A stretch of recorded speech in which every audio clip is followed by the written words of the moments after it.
నమస్తే. ఆరోగ్యమే మహాభాగ్యం అంటూ ఉంటారు. అలాంటి మహాభాగ్యం లాంటి ఆరోగ్యాన్ని మన ఆహార అలవాట్లతో మనమే పాడు చేసుకుంటున్నాం.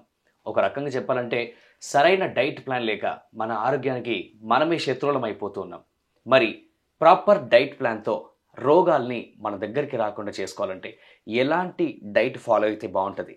దీని గురించే డైట్ అనే పదానికి కేర్ ఆఫ్ అడ్రెస్ లాంటి డైట్ గురువు అయినటువంటి వీరమాచినేని రామకృష్ణ గారిని అడిగి తెలుసుకుందాం. సార్ నమస్తే sir. Wishing you very happy new year sir. Thank you.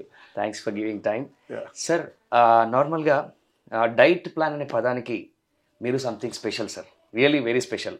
So అసలు డైట్తో రోగాల్ని ఎలా కంట్రోల్ చేయొచ్చు? ఇది విఆర్కే గారి డైట్ ప్లాన్తో నిజంగానే సాధ్యం అవుతుందా? ఎలా సార్? ఇప్పుడు సపోజ్ సార్ నేను కూడా ప్రశ్నతో బిగిన్ చేస్తాను. సార్ ఫస్ట్ ఒక రోగం డైట్తో తగ్గుతుందా అనేది నీ ప్రశ్న. అంటే డైట్తో తగ్గుతుందా మందులతో కదా అని. సరే నేను ఒక క్వశ్చన్ అడుగుతాను. డయాబెటీస్ అనే జబ్బు ఉంది, మందులు వేసుకుంటున్నారు. అంటే మందులు అంటే అలోపతి ఒక్కడే ఇవ్వడు. అలోపతి ఇస్తారు, ఆయుర్వేదిక్ ఇస్తారు, హోమియో మందులు ఇస్తారు, యునానీ మందులు ఇస్తారు, సిద్ధ మందులు ఇస్తారు, చైనీస్ ట్రెడిషనల్ మెడిసిన్ మందులు ఇస్తారు. ఎవరైనా సరే మందులు ఇస్తారు కదా. మరి వీళ్ళందరూ మందులు ఇస్తా అంటే ఏ విధానంలో కూడా డయాబెటీస్ ఎందుకు పోలేదు? వాటి వల్ల రెండు బీపీ చచ్చే వరకు మందులు వాడాల్సిందే కదా. నువ్వునే మందుల్ని చచ్చే వరకు పోవాల్సిందే కదా. థైరాయిడ్ చచ్చే వరకు ఎవరైనా వాడాల్సిందే కదా. అలానే బోడి గ్యాస్ అది కూడా చచ్చే వరకు మందులు వాడాల్సిందే కదా. సోరియాసిస్, ఎగ్జిమా, ఆటోఇమ్యూన్ డిసీజులు, ఏ డిసీజ్ తీసుకున్నా ఏదో చిన్న మోషన్స్ అయ్యేది, చిన్న తలనొప్పి వచ్చేది, ఇలాంటివి తప్ప అన్ని డిసీజులు కూడా చచ్చే వరకు మందులు వాడాలి కదా. మరి మందులు అన్నీ ఒక అలోపతిని అనద్దు, అలోపతి కాకుండా ఆయుర్వేదిక్ అని హోమియోని ఇస్తున్నారు కదా. మరి ఎందుకని ప్రపంచానికి ఎంతవరకు వాళ్ళు మందులు పారేసే సొల్యూషన్ చూపించలేకపోయారు? ఒక రోగం తగ్గటం అంటే డెఫినేషన్ ఏంటంటే మందులు వేసుకోకుండా సాధారణంగా ఉండే పరిస్థితిని మన రోగం లేని పరిస్థితి ఆరోగ్యం అంటాం. ఆరోగ్యం అంటే ఏంటంటే మందులు వాడకుండా నార్మల్గా ఉండే పరిస్థితిని. నువ్వు మందులు వాడతా షుగర్ కంట్రోల్లో ఉంది, నువ్వు మందు వేసుకుంటా బీపీ కంట్రోల్లో ఉంది అని చెప్పడం ఎంత హాస్యాస్పదం. అంటే ఇప్పుడు నేను అడిగిన ప్రశ్న బట్టి నీకేమర్థమైంది? మందులు వేసుకుంటే ఏది తగ్గదు, అర్థమైందా? మరి మందు వేసుకుంటే ఒక్క జబ్బు తగ్గదని తెలిసి అసలు మందు కట్టి పెట్టాలని ఆలోచన ఎందుకు వచ్చింది? తేడా అర్థమవుతుంది? అర్థమైంది సార్. నేను ఆ విధానానికి వ్యతిరేకం. ఇది ఎలాంటిదంటే ఒక కిటికీ తెరుస్తుంది అనుకో, మరి మీకు బెడ్రూమ్లో కిటికీ తెరిచింది, చలిగాలి విపరీతంగా లోపలికి వస్తుంది, ఆ లోపల గజగజ ఉండిపోతున్నాం నిద్రపోయేవాళ్ళు, వాళ్ళ మీద దుప్పటి కప్పాలా, రగ్గు కప్పాలా, కంబళి కప్పాలని ఆలోచించడం అనేది మందులు కనిపెట్టడం. కిటికీ మూసేస్తే చలి అయిపోద్ది అనేది నా సిద్ధాంతం. రూట్ని మనం అనాలిసిస్ చేయాలి. ఏదైనా జబ్బు కలగటానికి కారణం ఏంటంటే ఇప్పుడు మనకి ఏ జబ్బు అయినా రావటానికి అది జీవనశైలి వ్యాధి కానీ, ఆటోఇమ్యూన్ డిసీజులు కానీ, లేదా క్రానిక్ ఇతర డిసీజులు కానీ, అంటే యాక్సిడెంట్లు తప్ప ఇవన్నీ రావటానికి కారణం ఏంటి? ఖచ్చితంగా మన జీవనశైలి. ఇవాళ క్యాన్సర్ తీసుకుంటే జీవనశైలి, డయాబెటీస్ తీసుకుంటే ఒళ్ళు బలిసి తింటాం. ఏదైనా నువ్వు బీపీ కానీ థైరాయిడ్ కానీ, ఈ తింటంలో రెండు రకాలు. ఒకటి మనిషి ఒళ్ళు బలిసి తింటాం, అంటే రోజు పొద్దున బిర్యానీ, దాంతో 3 కూల్ డ్రింక్లు, సాయంత్రం రాత్రికి బిర్యానీ, 3 కూల్ డ్రింక్లు, మందు గిందు, ఇది విచ్చలవిడతానం అంటాం. అర్ధరాత్రి 2ంటికి తింటాం, ఆకలి అయిపోయి తింటాం, ఇది విచ్చలవిడతానానికి పనిష్మెంట్ ఉండదు కాబట్టి జబ్బు వచ్చింది. మనం వీళ్ళ గురించి పెద్ద వరి అవసరం, వీళ్ళకి ఒళ్ళు బలిసింది, తగిన శాస్తి జరిగింది. ఏది తప్పు చేయకుండా చాలా పద్ధతిగా ఉంటా, ఇంట్లో అమ్మ పెట్టిందే తింటా, బయట జంక్ ఫుడ్ తినకుండా, ఇంట్లో అమ్మ చేతి పెట్టిన తిన్నాళ్ళకి ఇవాళ క్యాన్సర్లు ఎందుకు వస్తున్నాయి? ఇవాళ షుగర్లు కానీ, బీపీలు కానీ, పీసీఓడీలు కానీ ఇంట్లో అమ్మ చేతితో తప్పితే రెండో తిన్నాళ్ళందరూ కూడా ఎందుకు రోగాలు వస్తున్నాయి? వీళ్ళకి ఏం ఊళ్ళు బలిసింది? బలం లేదుగా, అయినా ఎందుకు వస్తున్నాయి? తీసుకునే విధానం కాదు, తల్లి చేతుల మీదుగానే విషం పెట్టే ఒక వ్యవస్థని, ఒక బిజినెస్ మాడ్యూల్ని ఈ సమాజం సృష్టించింది. తల్లి చేతి మీదకు పెట్టే ప్రతిదీ విషమే. మామూలుగా మన అమ్మ చేతి వంట తొక్కతోలు అంటాం, అమ్మ లేదు, గాడి గుడ్డు జొమాటో లేదు. ఎవడైనా ఆ ఇంగ్రీడియంట్ బేసిక్ ఏమాడుతున్నప్పుడు అమ్మ వచ్చి సపోజ్ విషం పెడుతుంది, విషం అని అమృతం అయిపోద్దా? మన పగాడు వచ్చి మనకు అమృతం ఇస్తాడు, అదేమైనా విషం అవుతుందా? మనం ఓన్లీ ఆహారం కంటెంట్ చూడాలి. అమ్మ పెడుతుంది కాదు, అమ్మకి ఎక్కడి నుంచి వచ్చింది, అమ్మ ఏం పెడతాయింది. ఇప్పుడు సన్ఫ్లవర్ సీడ్స్ ఉన్నాయి ఉదాహరణకి, నువ్వు గూగుల్ కొడితే లీస్ట్ కిలో 300 రూపాయలు ఉంటాయి. అంటే 1 కిలో గింజలు తీస్తే 30 to 50% ఆయిల్ వస్తుంది అనేది ఒక ప్రాథమిక సూత్రం. 30 to 50%. పోనీ 50 వస్తుంది అనుకో, నేను హైయెస్ట్ చెప్తున్నాను కాస్ట్లీ గింజల్లో. కనీసం 2 కిలోలు గింజలు కావాలి కదా, 1 కిలో ఆయిల్ కావాలంటే. అంటే నువ్వు మార్కెట్ కాదు, రైతు దగ్గర కొన్నా 500-600 రూపాయలు అయితే అవుతుంది కదా, పోనీ 400 అవుతుంది కదా కనీసం. మరి వాడు 170 రూపాయలకి అది ఎంఆర్పికి 170 రూపాయల ఎంఆర్పికి లేదా 200 రూపాయల ఎంఆర్పికి 1 కిలో ఆయిల్ రిఫైండ్ తీసి రిఫైండ్ ఆయిల్ ఇస్తే నువ్వెలా కొంటున్నావు సిగ్గు లేకుండా? నీ లాజిక్ ఏమైంది? మనం చదువుకున్న వాళ్ళని ఎలా అంటారు? మనం అసలు మనం చదువుకుంటే ఏదో సామెతలు కూడా ఉన్నాయి, చదువుకున్నాడు కంటే వేరే మేలని. అంటే ఎందుకు ఇలా మారిపోయింది? మనిషి ఎప్పుడైతే సొంత బుర్రతో ఆలోచించడం మానేశాడు, అంటే 100 మంది ఆలోచించి పెట్టారు కాబట్టి అది కరెక్ట్ అనే భావనకు ఎప్పుడైతే వచ్చాడో, ఆ హేతువాద దృక్పథం ఎప్పుడైతే పోయిందో అన్నీ నార్మల్ అయిపోతుంది, అన్నీ నార్మల్గా వచ్చేసినాయి. మనకు బుర్ర లేదు, లాజిక్ లేదు. ఇప్పుడు పాల ప్యాకెట్లు అమ్ముతున్నారు. ఫర్ ఎగ్జాంపుల్ హైదరాబాద్ సిటీ తీసుకో. హైదరాబాద్ సిటీలో లక్షల మందికి ప్రతి కుటుంబం పాల ప్యాకెట్ కొంటుంది, అవునా?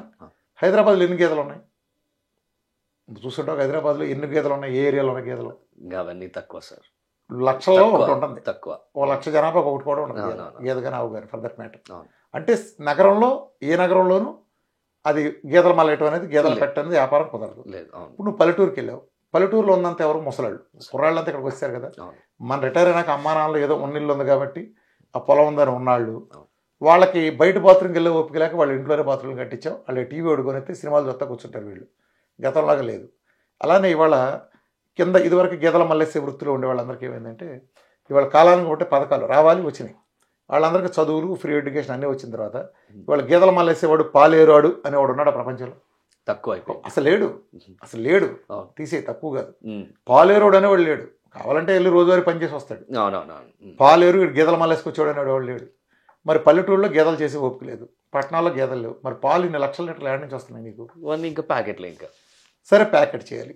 గేదెలు ఇచ్చిన పాలు ఇవ్వనప్పుడు పౌడర్ కలిపిన ప్యాకెట్లు కూడా రావాల్సిందే కదా. పౌడర్ కలిపిన పాలు వస్తున్నాయి కదా.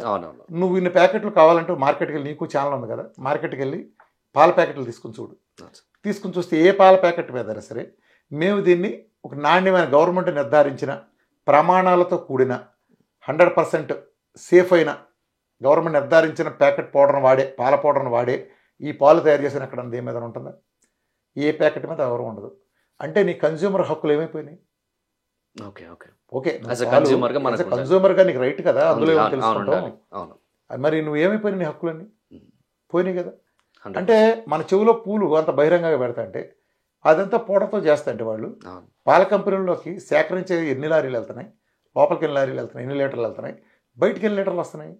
లోపలికి వెళ్ళే లీటర్ల కంటే బయట లీటర్లు అన్ని 100 లీటర్లు ఎక్కువ ఎందుకు అవుతున్నాయి? ఆల్మోస్ట్ రైతుకి ఇచ్చిన రేటుకే బయట మార్కెట్లో ఎలా దొరుకుతున్నాయి? ఇంత లాభాలు వేసుకుని కూడా ఇంత లాభాలు ఎలా సంపాదిస్తున్నారు వాళ్ళు ఈ మధ్యలో? ఇదంతా పెద్ద కుంభకోణం. ఇవన్నీ నిజాలు. ప్రజలు ఎలా ఉంటుందంటే మన ప్రజలు గొర్రెల కంటే ఘోరమైన వాళ్ళు. ఇప్పుడు ఒక రాజకీయ నాయకుడు నేను అవినీతి చేయలేదు నిజాయితీపరుని అంటాడు, కానీ అతనికి ఇచ్చిన ఎలక్షన్ ఖర్చు ఇవాళ మన ఎలక్షన్ ఖర్చు అంటే నేనే ఒకళ్ళే చెప్పలేదు, సిస్టమ్ చెప్తున్నా. సిస్టమ్ ఎలా ఉంటుందంటే అందరూ అవినీతి పర్లేదు. అప్పుడు రాజకీయ నాయకుడికి ఇదిగో ఈ పార్లమెంట్కి 10 లక్షలు ఖర్చు పెట్టాలో లేదా 50 లక్షలు ఖర్చు పెట్టాలో లిమిట్ ఉందనుకో, ఆడికి అది నిమిషం ఖర్చు, ఆడి పెట్టే ఖర్చు దానికంటే కొన్ని 100 రెట్లు ఎక్కువ ఉంటుంది. కానీ మనం వీళ్ళందరినీ నిజాయితీ పరులుగానే లెక్కేస్తాం. ఇదంతా పద్ధతిగా జరుగుతున్నట్టు. ఒక స్థలం ఉంటే రిజిస్ట్రేషన్ వాల్యూ ఎంత ఉంటుంది? ఇప్పుడు ప్రతి వాడికి ఏదో చిన్న ప్రాపర్టీ ఉంటుంది, దాని రిజిస్ట్రేషన్ వాల్యూ ఎంత ఉంటుంది, మార్కెట్ వాల్యూ ఎంత ఉంటుంది? వాడు నిజానికి ₹1,00,000 కొంటాడు ఒక స్థలాన్ని అనుకో, దాని రిజిస్ట్రేషన్ వాల్యూకి ఎంత ట్యాక్స్ కడతాడు? మళ్ళీ దాని ట్యాక్స్ ఉంటుంది. ఆడు చూపించేది 10 లక్షలు కూడా ఉండదు ఆ వాల్యూలో, అంతే కదా. అంటే ప్రతి వాళ్ళకి తెలుసు ఇదంతా పక్కా లేఖల కింద లెక్క ఒక రకంగా చెప్పాలంటే. అంటే ప్రతి చోట ప్రజలే చేస్తున్నారు కదా, అట్లని పట్టించుకునే వ్యవస్థ లేదు. పర్లేదు, ప్రజలు పాల ప్యాకెట్ నేను ఇప్పుడు చెబుతాను కదా, పాల ప్యాకెట్ మీద పౌడర్ కలిపి అమ్ముతున్నారు, కానీ ఏ పాల ప్యాకెట్ మీద మేము పౌడర్ కలిపి అమ్ముతున్నాం చెప్పరు. అంటే నువ్వేమి నమ్ముకుంటావు దాన్ని? మీ ఊళ్ళో ఏ అనకాపల్లిలోనో అమలాపురం పక్క ఊళ్ళోనో వాళ్ళు గేదె దగ్గర పాలు పిండి ఒక రైతు పోస్తే ఒక కంపెనీకి వాడు ఏదో ఎన్నపోసి తీసుకుని నాకు అమ్ముతున్నాడు అనుకుంటున్నాను, కానీ అది వాస్తవం కాదు. అది నువ్వు అనుకుని నువ్వు కొంటున్నావు, దాని మీద లేబుల్ కూడా అలానే నేను మిస్లీడ్ చేసే విధంగా ఉంది. మరి నువ్వు ఇవాళ పౌడర్ కొన్న విషయం నిజాన్ని తెలియకపోతే నీకు వినియోగదారుడు అయితే నీ హక్కులు ఎక్కడ ఉన్నాయి? సంఘాలు ఏం చేస్తున్నాయి? ఎవరికి అడిగేది దమ్ము లేదు. ఎందుకంటే ఈ వ్యవస్థల్లో వీళ్ళు పోయినాయి. ప్రతిపక్షం, అధికార పక్షం, వీళ్ళు పారిశ్రామిక వర్గాలు మొత్తం అంతా ఒక మిలాఖత్తు, ఒక వ్యాపార మోడల్. సో ఈ ప్రాసెస్లో ప్రజల ఆరోగ్యాలు బలైపోతున్నాయి. ఇప్పుడు వీరమాచరణకృష్ణ అనేవాడు వచ్చి ఒక కామర్స్ బ్యాక్గ్రౌండ్ ఉన్నాడు, వచ్చి 7 ఏళ్ల క్రితం నుంచి ఒక ఛాలెంజ్తో వచ్చి, అలోపతికి నేను చేసిన ఛాలెంజ్ మీకు తెలుసు కదా, మీరు మందులతో డయాబెటీస్ దగ్గర ఒక్కడ పేరు చెప్తే నేను 2 కోట్లు ఇస్తానని చెప్పాను. మీరు చేతపడకుండా నీచివనాళ్ళని నేను ఐఎంఐనే సవాల్ చేసి ఢీ కొట్టాను, చేతపడి కంటే నీచి వాళ్ళని రుజువు చేస్తాను. అలోపతి డయాబెటీస్ వైద్యంలో, అలోపతిని కాదు మళ్ళీ పులిహోరలు కలపద్దు, డయాబెటీస్ వైద్యానికి సంబంధించి వీళ్ళు చేసేది. డయాబెటీస్ అంటే ప్రతి ఇంటికి ఉండే వ్యాధి ప్రపంచం. దానికి నువ్వు ఇచ్చే సొల్యూషన్ ఏంటి? నీ మూలన ఒక్కడ తగ్గకుండా అది నువ్వు మందులు ఇచ్చానని ఎలా చెప్తున్నావు? ఇది లోపం. మూల కారణాన్ని అరగట్టే వ్యవస్థ లేదు. మూల కారణం ఎందుకు, అసలు డయాబెటిక్ ఎందుకు వచ్చిన డెఫినేషన్ కూడా తెలియదు. డయాబెటీస్ వచ్చిందని చెప్పడానికి అలోపతి కాదు, ఫర్ దట్ మ్యాటర్ మిగిలిన ఇచ్చే డెఫినేషన్ కూడా కింద పడి దొర్లి కింద కుళ్ళి నవ్వే పడి జోక్ అది. ప్యాంక్రాస్లో ఇన్సులిన్ ప్రొడక్షన్ తగ్గిపోతే టైప్ 2 వస్తుందని 100కి 90 మంది డయాబెటాలజిస్టులు నమ్ముతారు, నిజంగా నమ్ముతారు. కానీ నిజం చెప్పాలంటే ప్యాంక్రాస్లో ప్రొడక్షన్ చాలా ఎక్కువ కండిషను డయాబెటీస్ టైప్ 2. ఆ మధ్య నాకు ఒక కాల్ బెంగళూరు నుంచి ఒక డాక్టర్ గారు మిత్రుడు ఫోన్ చేశారు. సార్ వేరే ఒక టాప్ యూనివర్సిటీ ప్రొఫెసర్స్ మీతో వేరే రాష్ట్రం ఆ ప్రొఫెసర్స్ మీతో మాట్లాడున్నారని, head of the endocrinology department, head of the cardiology department అన్నారు. సరే నేను మాట్లాడాను. వాళ్ళు ఏదో నా టెస్ట్ మళ్ళీ ఆల్ ఇండియా వాడు వెళ్తుందో చూసి అభినందించిన తర్వాత, సార్ మీరేంటి సార్ అసలు ఎండోక్రైనాలజిస్ట్ అడిగాడు నన్ను ఆయన, హెడ్ ఆఫ్ ప్రొఫెసర్. రామకృష్ణ గారు మీరు అంతా బాగానే ఉంది కానీ మీరు డయాబెటాలజిస్టులు ఎవరన్నా ఇన్సులిన్ కానీ ట్యాబ్లెట్లు కానీ ఇస్తే 14 ఏళ్ళు జైల్లో పెట్టాలంటారా? ఆ మాట చాలా తప్పు సార్ అన్నాడు. మరి ఏమనమంటారు సార్ అన్న? రివాల్వర్ కళ్ళ దగ్గర పెట్టి షూట్ చేయమని చెప్పండి సార్ అన్నాడు. నేను నవ్వా, ఏంటి సార్ అని. అంటే 14 ఏళ్ల తర్వాత బయటకు వచ్చి మళ్ళీ వాడు ఇన్సులిన్ చేయొచ్చా? కాల్చిపారైతే వదిలిపోద్ది కదా అన్నాడు. అంటే ఆయన అన్నాడు, నేను 40 ఏళ్ల క్రితం నా ప్రొఫెసర్ని, నేను మెడిసిన్ చదువుతూ ఉండగా నా ప్రొఫెసర్ని అడిగాను, సార్ డయాబెటీస్ టైప్ 2 అంటే రక్తంలో ఇన్సులిన్ ఎక్కువ అవటం కదా, మళ్ళీ ఇన్సులిన్ చేస్తారేంటి సార్? ఇల్లు అంటుకుందంటే పెట్రోల్ బయట లాంటిది కదా. నేను ఆ రోజు అడిగాను. ఆ రోజు నా ప్రొఫెసర్ నోరుమోయి ఎదో తెలియదు అట్లా చూసి మాకు అన్నాడు. ఈ రోజు కూడా స్టిల్ నేను ప్రొఫెసర్ అని కూడా ఒక్కడ మార్చలేకపోయాను. నేను ఇప్పటికీ అదే మారుస్తాను. మరి మీరు మందులు పారేయించి, నేను మొదటి రోజు మందులు మురుగుంట్లో పారేయమంట, తేడా వస్తే నేను ఉంచేవాళ్ళు చంపేతలు పారేసేవాడు. మామూలుగా చిన్న ప్రోటోకాల్లో సర్జరీ తేడా వస్తేనే హాస్పిటల్ అద్దాలు పగలగొట్టి నానా హంగామా చేస్తారు. కరెక్ట్. నా మూలంగా తేడా జరిగితే ఒక క్వాలిఫైడ్ లేరు అంటే వాళ్ళ భాషలో క్వాలిఫికేషన్ అనేది కూడా వేరే లాజిక్ ఉంది, వేరే విషయం. నేను క్వాలిఫైడే, నువ్వు కూడా క్వాలిఫైడే. ఒక జబ్బు తగ్గించడానికి ఏ విధానం పర్లా, వీళ్ళే నీకు మొగుడనేవి రాసి పెట్టలేదు అక్కడేమి. నీకు కావాల్సింది ఒక జబ్బు తగ్గటం. ఫర్ ఎగ్జాంపుల్ నీకు ఒక జబ్బు వచ్చింది, నీకు ఆ జబ్బు తగ్గడం కావాలా, పలానా వాడు తగ్గించడం కావాలా? నీకు తగ్గడం ఇంపార్టెంట్ కదా, పలానా వాడే కాదు కదా, నీకు జబ్బు తగ్గడం కావాలి. అది నీది ఆయుర్వేదం అయితే ఏంటి, హోమియో అయితే ఏంటి, అలోపతి అయితే ఏంటి, చేతపడి అయితే ఏంటి, ఆహార విధానం అయితే ఏంటి, నీకు తగ్గడం కావాలి. అది ఒక రీజనబుల్గా తగ్గడం కావాలి. దానికి ఒక బ్యాక్గ్రౌండ్ సైన్స్, ఇది చేసినా నాకు ఏ హాని జరగదని ఒక విశ్వాసం కావాలి. మరి వాళ్ళు ఇవ్వలేకపోయారుగా. ఇవాళ డయాలసిస్ సెంటర్కి వెళ్ళు, పోయిన ప్రతి కిడ్నీ వెనకమాల, పోయిన ప్రతి కిడ్నీకి చూసుకోవాడిని ఒకే క్వశ్చన్ అడుగు. ఏదైనా డయాలసిస్ సెంటర్కి నువ్వు వెళ్ళు, 2000 మందో ఎట్ టైం, లేదా 1000 మందో 500 మందో ఎట్ టైం డయాలసిస్ చేయించుకుంటారు. సింపుల్గా అడుగు, నీకుండేది షుగరా బీపీని అని అడుగు. ప్రతి ఒక్కడు 2000 మంది అదే చెక్ చేస్తారు, షుగర్ కానీ బీపీ కానీ, లేదా 2 కలిపి కానీ. ఈ మూడు ఆప్షన్ ఉండేవాళ్ళు 1% కూడా ఉంటారు. అంటే ఏంటి, వీళ్ళందరూ చేస్తున్నాయని డే 1 నుంచి మందులు వాడుతున్నాళ్ళగా 100%. ఇప్పుడు కంట్రోల్ అంటే ఏంటి? ఫర్ ఎగ్జాంపుల్ నీకు షుగర్ వచ్చింది నాన్న, నీకు షుగర్ వచ్చింది అనుకో, ఒక 170 వచ్చింది, కంగారు పడి నువ్వు డాక్టర్ దగ్గరికి వెళ్ళావు, నీకు ట్యాబ్లెట్ ఇచ్చాడు, నీకు జీవితాంతం ఆ ట్యాబ్లెట్తో అదే 170 ఉంటే నేను కంట్రోల్ అనుకోవచ్చు. కానీ 170 ఇచ్చినట్టు ఒక సంవత్సరం లేదు, మళ్ళీ 170 వస్తుంది, ట్యాబ్లెట్ వేసుకున్నా, అప్పుడు 2వ ట్యాబ్లెట్ ఇస్తున్నావు. ఆ తర్వాత మళ్ళీ కొన్నాళ్ళు 3, 4, 6 ఏదో ఇంకా డోసు పెరుగుతూ ఉంటుంది, 10 కాస్త 30 అవ్వటం, ఆ తర్వాత ఇన్సులిన్ రావటం, ఇన్సులిన్ 10 యూనిట్ల నుంచి 150 యూనిట్లు వెళ్ళటం, కానీ షుగర్ 350 ఉంటుంది. అంటే ఏంటి, నీ మందులు ఏం పీకుతున్నాయి యూజ్ వెళ్ళినట్టు కదా, ఏం పీకావు? 100%. అవును, 2 రోజులు 4 ఉంది, ఏ ఊరు వెళ్ళినా 4. మీ ఊరు వెళ్తే ఇంకోటి మారదు, 10 కాదు. ఎందుకు 2 రోజులు 4? 2 రోజులు 4 అంటే 2 ఎక్కాల పుస్తకంలో ప్రింట్ చేశారు కాబట్టి మనం బట్టి చదివాం కాబట్టి 2 రోజులు 2 × 4 కాదు. 2 పుల్లల్ని 2 సార్లు పక్కన పెట్టి కూడితే వచ్చేది 4 వస్తుంది కాబట్టి కూడితే వచ్చేది, అందుకని 2 × 2 = 4. ఇది దాని వెనకమాల సైన్స్గా మాట్లాడితే. అలానే డయాబెటీస్ వెనకమాల సైన్స్. అసలు డయాబెటీస్ ఎందుకు వచ్చింది అవగాహన నీకు సరిగ్గా లేదు. For that matter A disease గురించే నీకు అవగాహన లేదు. డయాబెటీస్ కానీ, ఒబెసిటీ కానీ, థైరాయిడ్ కానీ, లేదా ఇతరత్ర వీటన్నిటి కారణం రూట్ కాజ్ ఏంటంటే ఇన్సులిన్ రెసిస్టెన్స్. నువ్వు ఇన్సులిన్ రెసిస్టెన్స్ ట్రీట్ చేయట్లేదుగా, పెంచుతున్నావు. ఇంకా ఇన్సులిన్ రెసిస్టెన్స్ ట్రీట్ చేయట్లేదు, నువ్వు సిమ్టమ్ని ట్రీట్ చేస్తున్నావు. ఓకే, నీకు పక్కన మురుగుంట్లోంచి నీ బెడ్రూమ్లోకి వాసన వస్తే నువ్వు వాసన మీద సెంటు కొడితే ఉపయోగం ఉంది? మురుగుంట తీస్తేనే కదా వాసన ఆగేది. ఇది మందు ఇవ్వటం అంటే. నువ్వు ఇందాక అడిగిన మందుకి అవును. అంత సుదీర్ఘ ఉపాధి కాదు దేనికంటే మందు ఇవ్వటం అనే ఆలోచన తప్పు. ప్రపంచం అందుకే ఫెయిల్ అయింది. మందు ఇవ్వటం వలన ఉపయోగం ఏంటి? సిమ్టమ్ అనుకుంటున్నావు. సిమ్టమ్ని అరికట్టడానికి వాడేది మందు. అవును. రూట్ కాజ్ని సరిచేసేది ఆహార విధానం. నీకు ఏదైతే ఆహార విధానం కారణంగానే ఇమ్యూనిటీలు పోతాయి. నువ్వు ఇప్పుడు ఈ జంకు తినేవాళ్ళు అంటే కొంతమంది పిల్లల్లో ఎందుకు వచ్చింది అనొచ్చు. ఇవాళ పిల్లలకు పెట్టిన పాలు దగ్గర నుంచి కల్తీనే కదా. అవును. ఒక పిల్లడికి తల్లిపాలే కల్తీ అయిపోయినాయి. దాంట్లో కూడా కెమికల్స్ వచ్చే పరిస్థితి వచ్చేసింది. అది పక్కన పెడితే తీసిన దగ్గర నుంచి ఇచ్చే ప్రతి పాలు కలిసి వెళ్ళి ప్యాకెట్ పాలకి తెచ్చావు నువ్వు. 100%. అన్ని పాలు కల్తీనేగా. సపోజ్ నువ్వు లేదండి నేను మా గేదెలకు నేను గెడ్డేస్తున్నాను. ఇప్పుడు కొంతమంది అంటారు ఆవు పాలు పవిత్రమని. ఈ మాట వినుంటారు. విన్నాం. ఆవు పాలు పవిత్రమని అంటారు. ఆవు పాలు పవిత్రం ఎట్ట అవుతాయి? ఒకప్పుడు పవిత్రమైనవి ఇప్పుడు పవిత్రం కాకుండా ఎందుకు పోయింది? గడ్డికి అవన్నీ వాడుతున్నారు. ఇవాళ నువ్వు తినే గడ్డి ఏంటి? పురుగు మందుల్ని వరి చేనుకు నువ్వు తీసుకుంటే పురుగు మందు లేరు కొడతారు. కరెక్ట్. లేరు కొట్టిన పురుగు మందులో అది ఏమవుతుంది? దానికి ఆ లేయర్ దానికి అంటిపెట్టిపోతుంది. అవును. చెట్టుకు అందేది 1%, ఆ మొక్కకు అందేది 1%, మిగిలిందంతా దానికి అంటుకుని ఎండిపోతుంది. ఇలా నువ్వు లేయర్లు కొడతావు. ఆ తర్వాత నువ్వు దాన్ని తీసుకెళ్ళి పశువులకు వేస్తే నువ్వు వేసిన పురుగు మందే కదా నువ్వు పెట్టేది.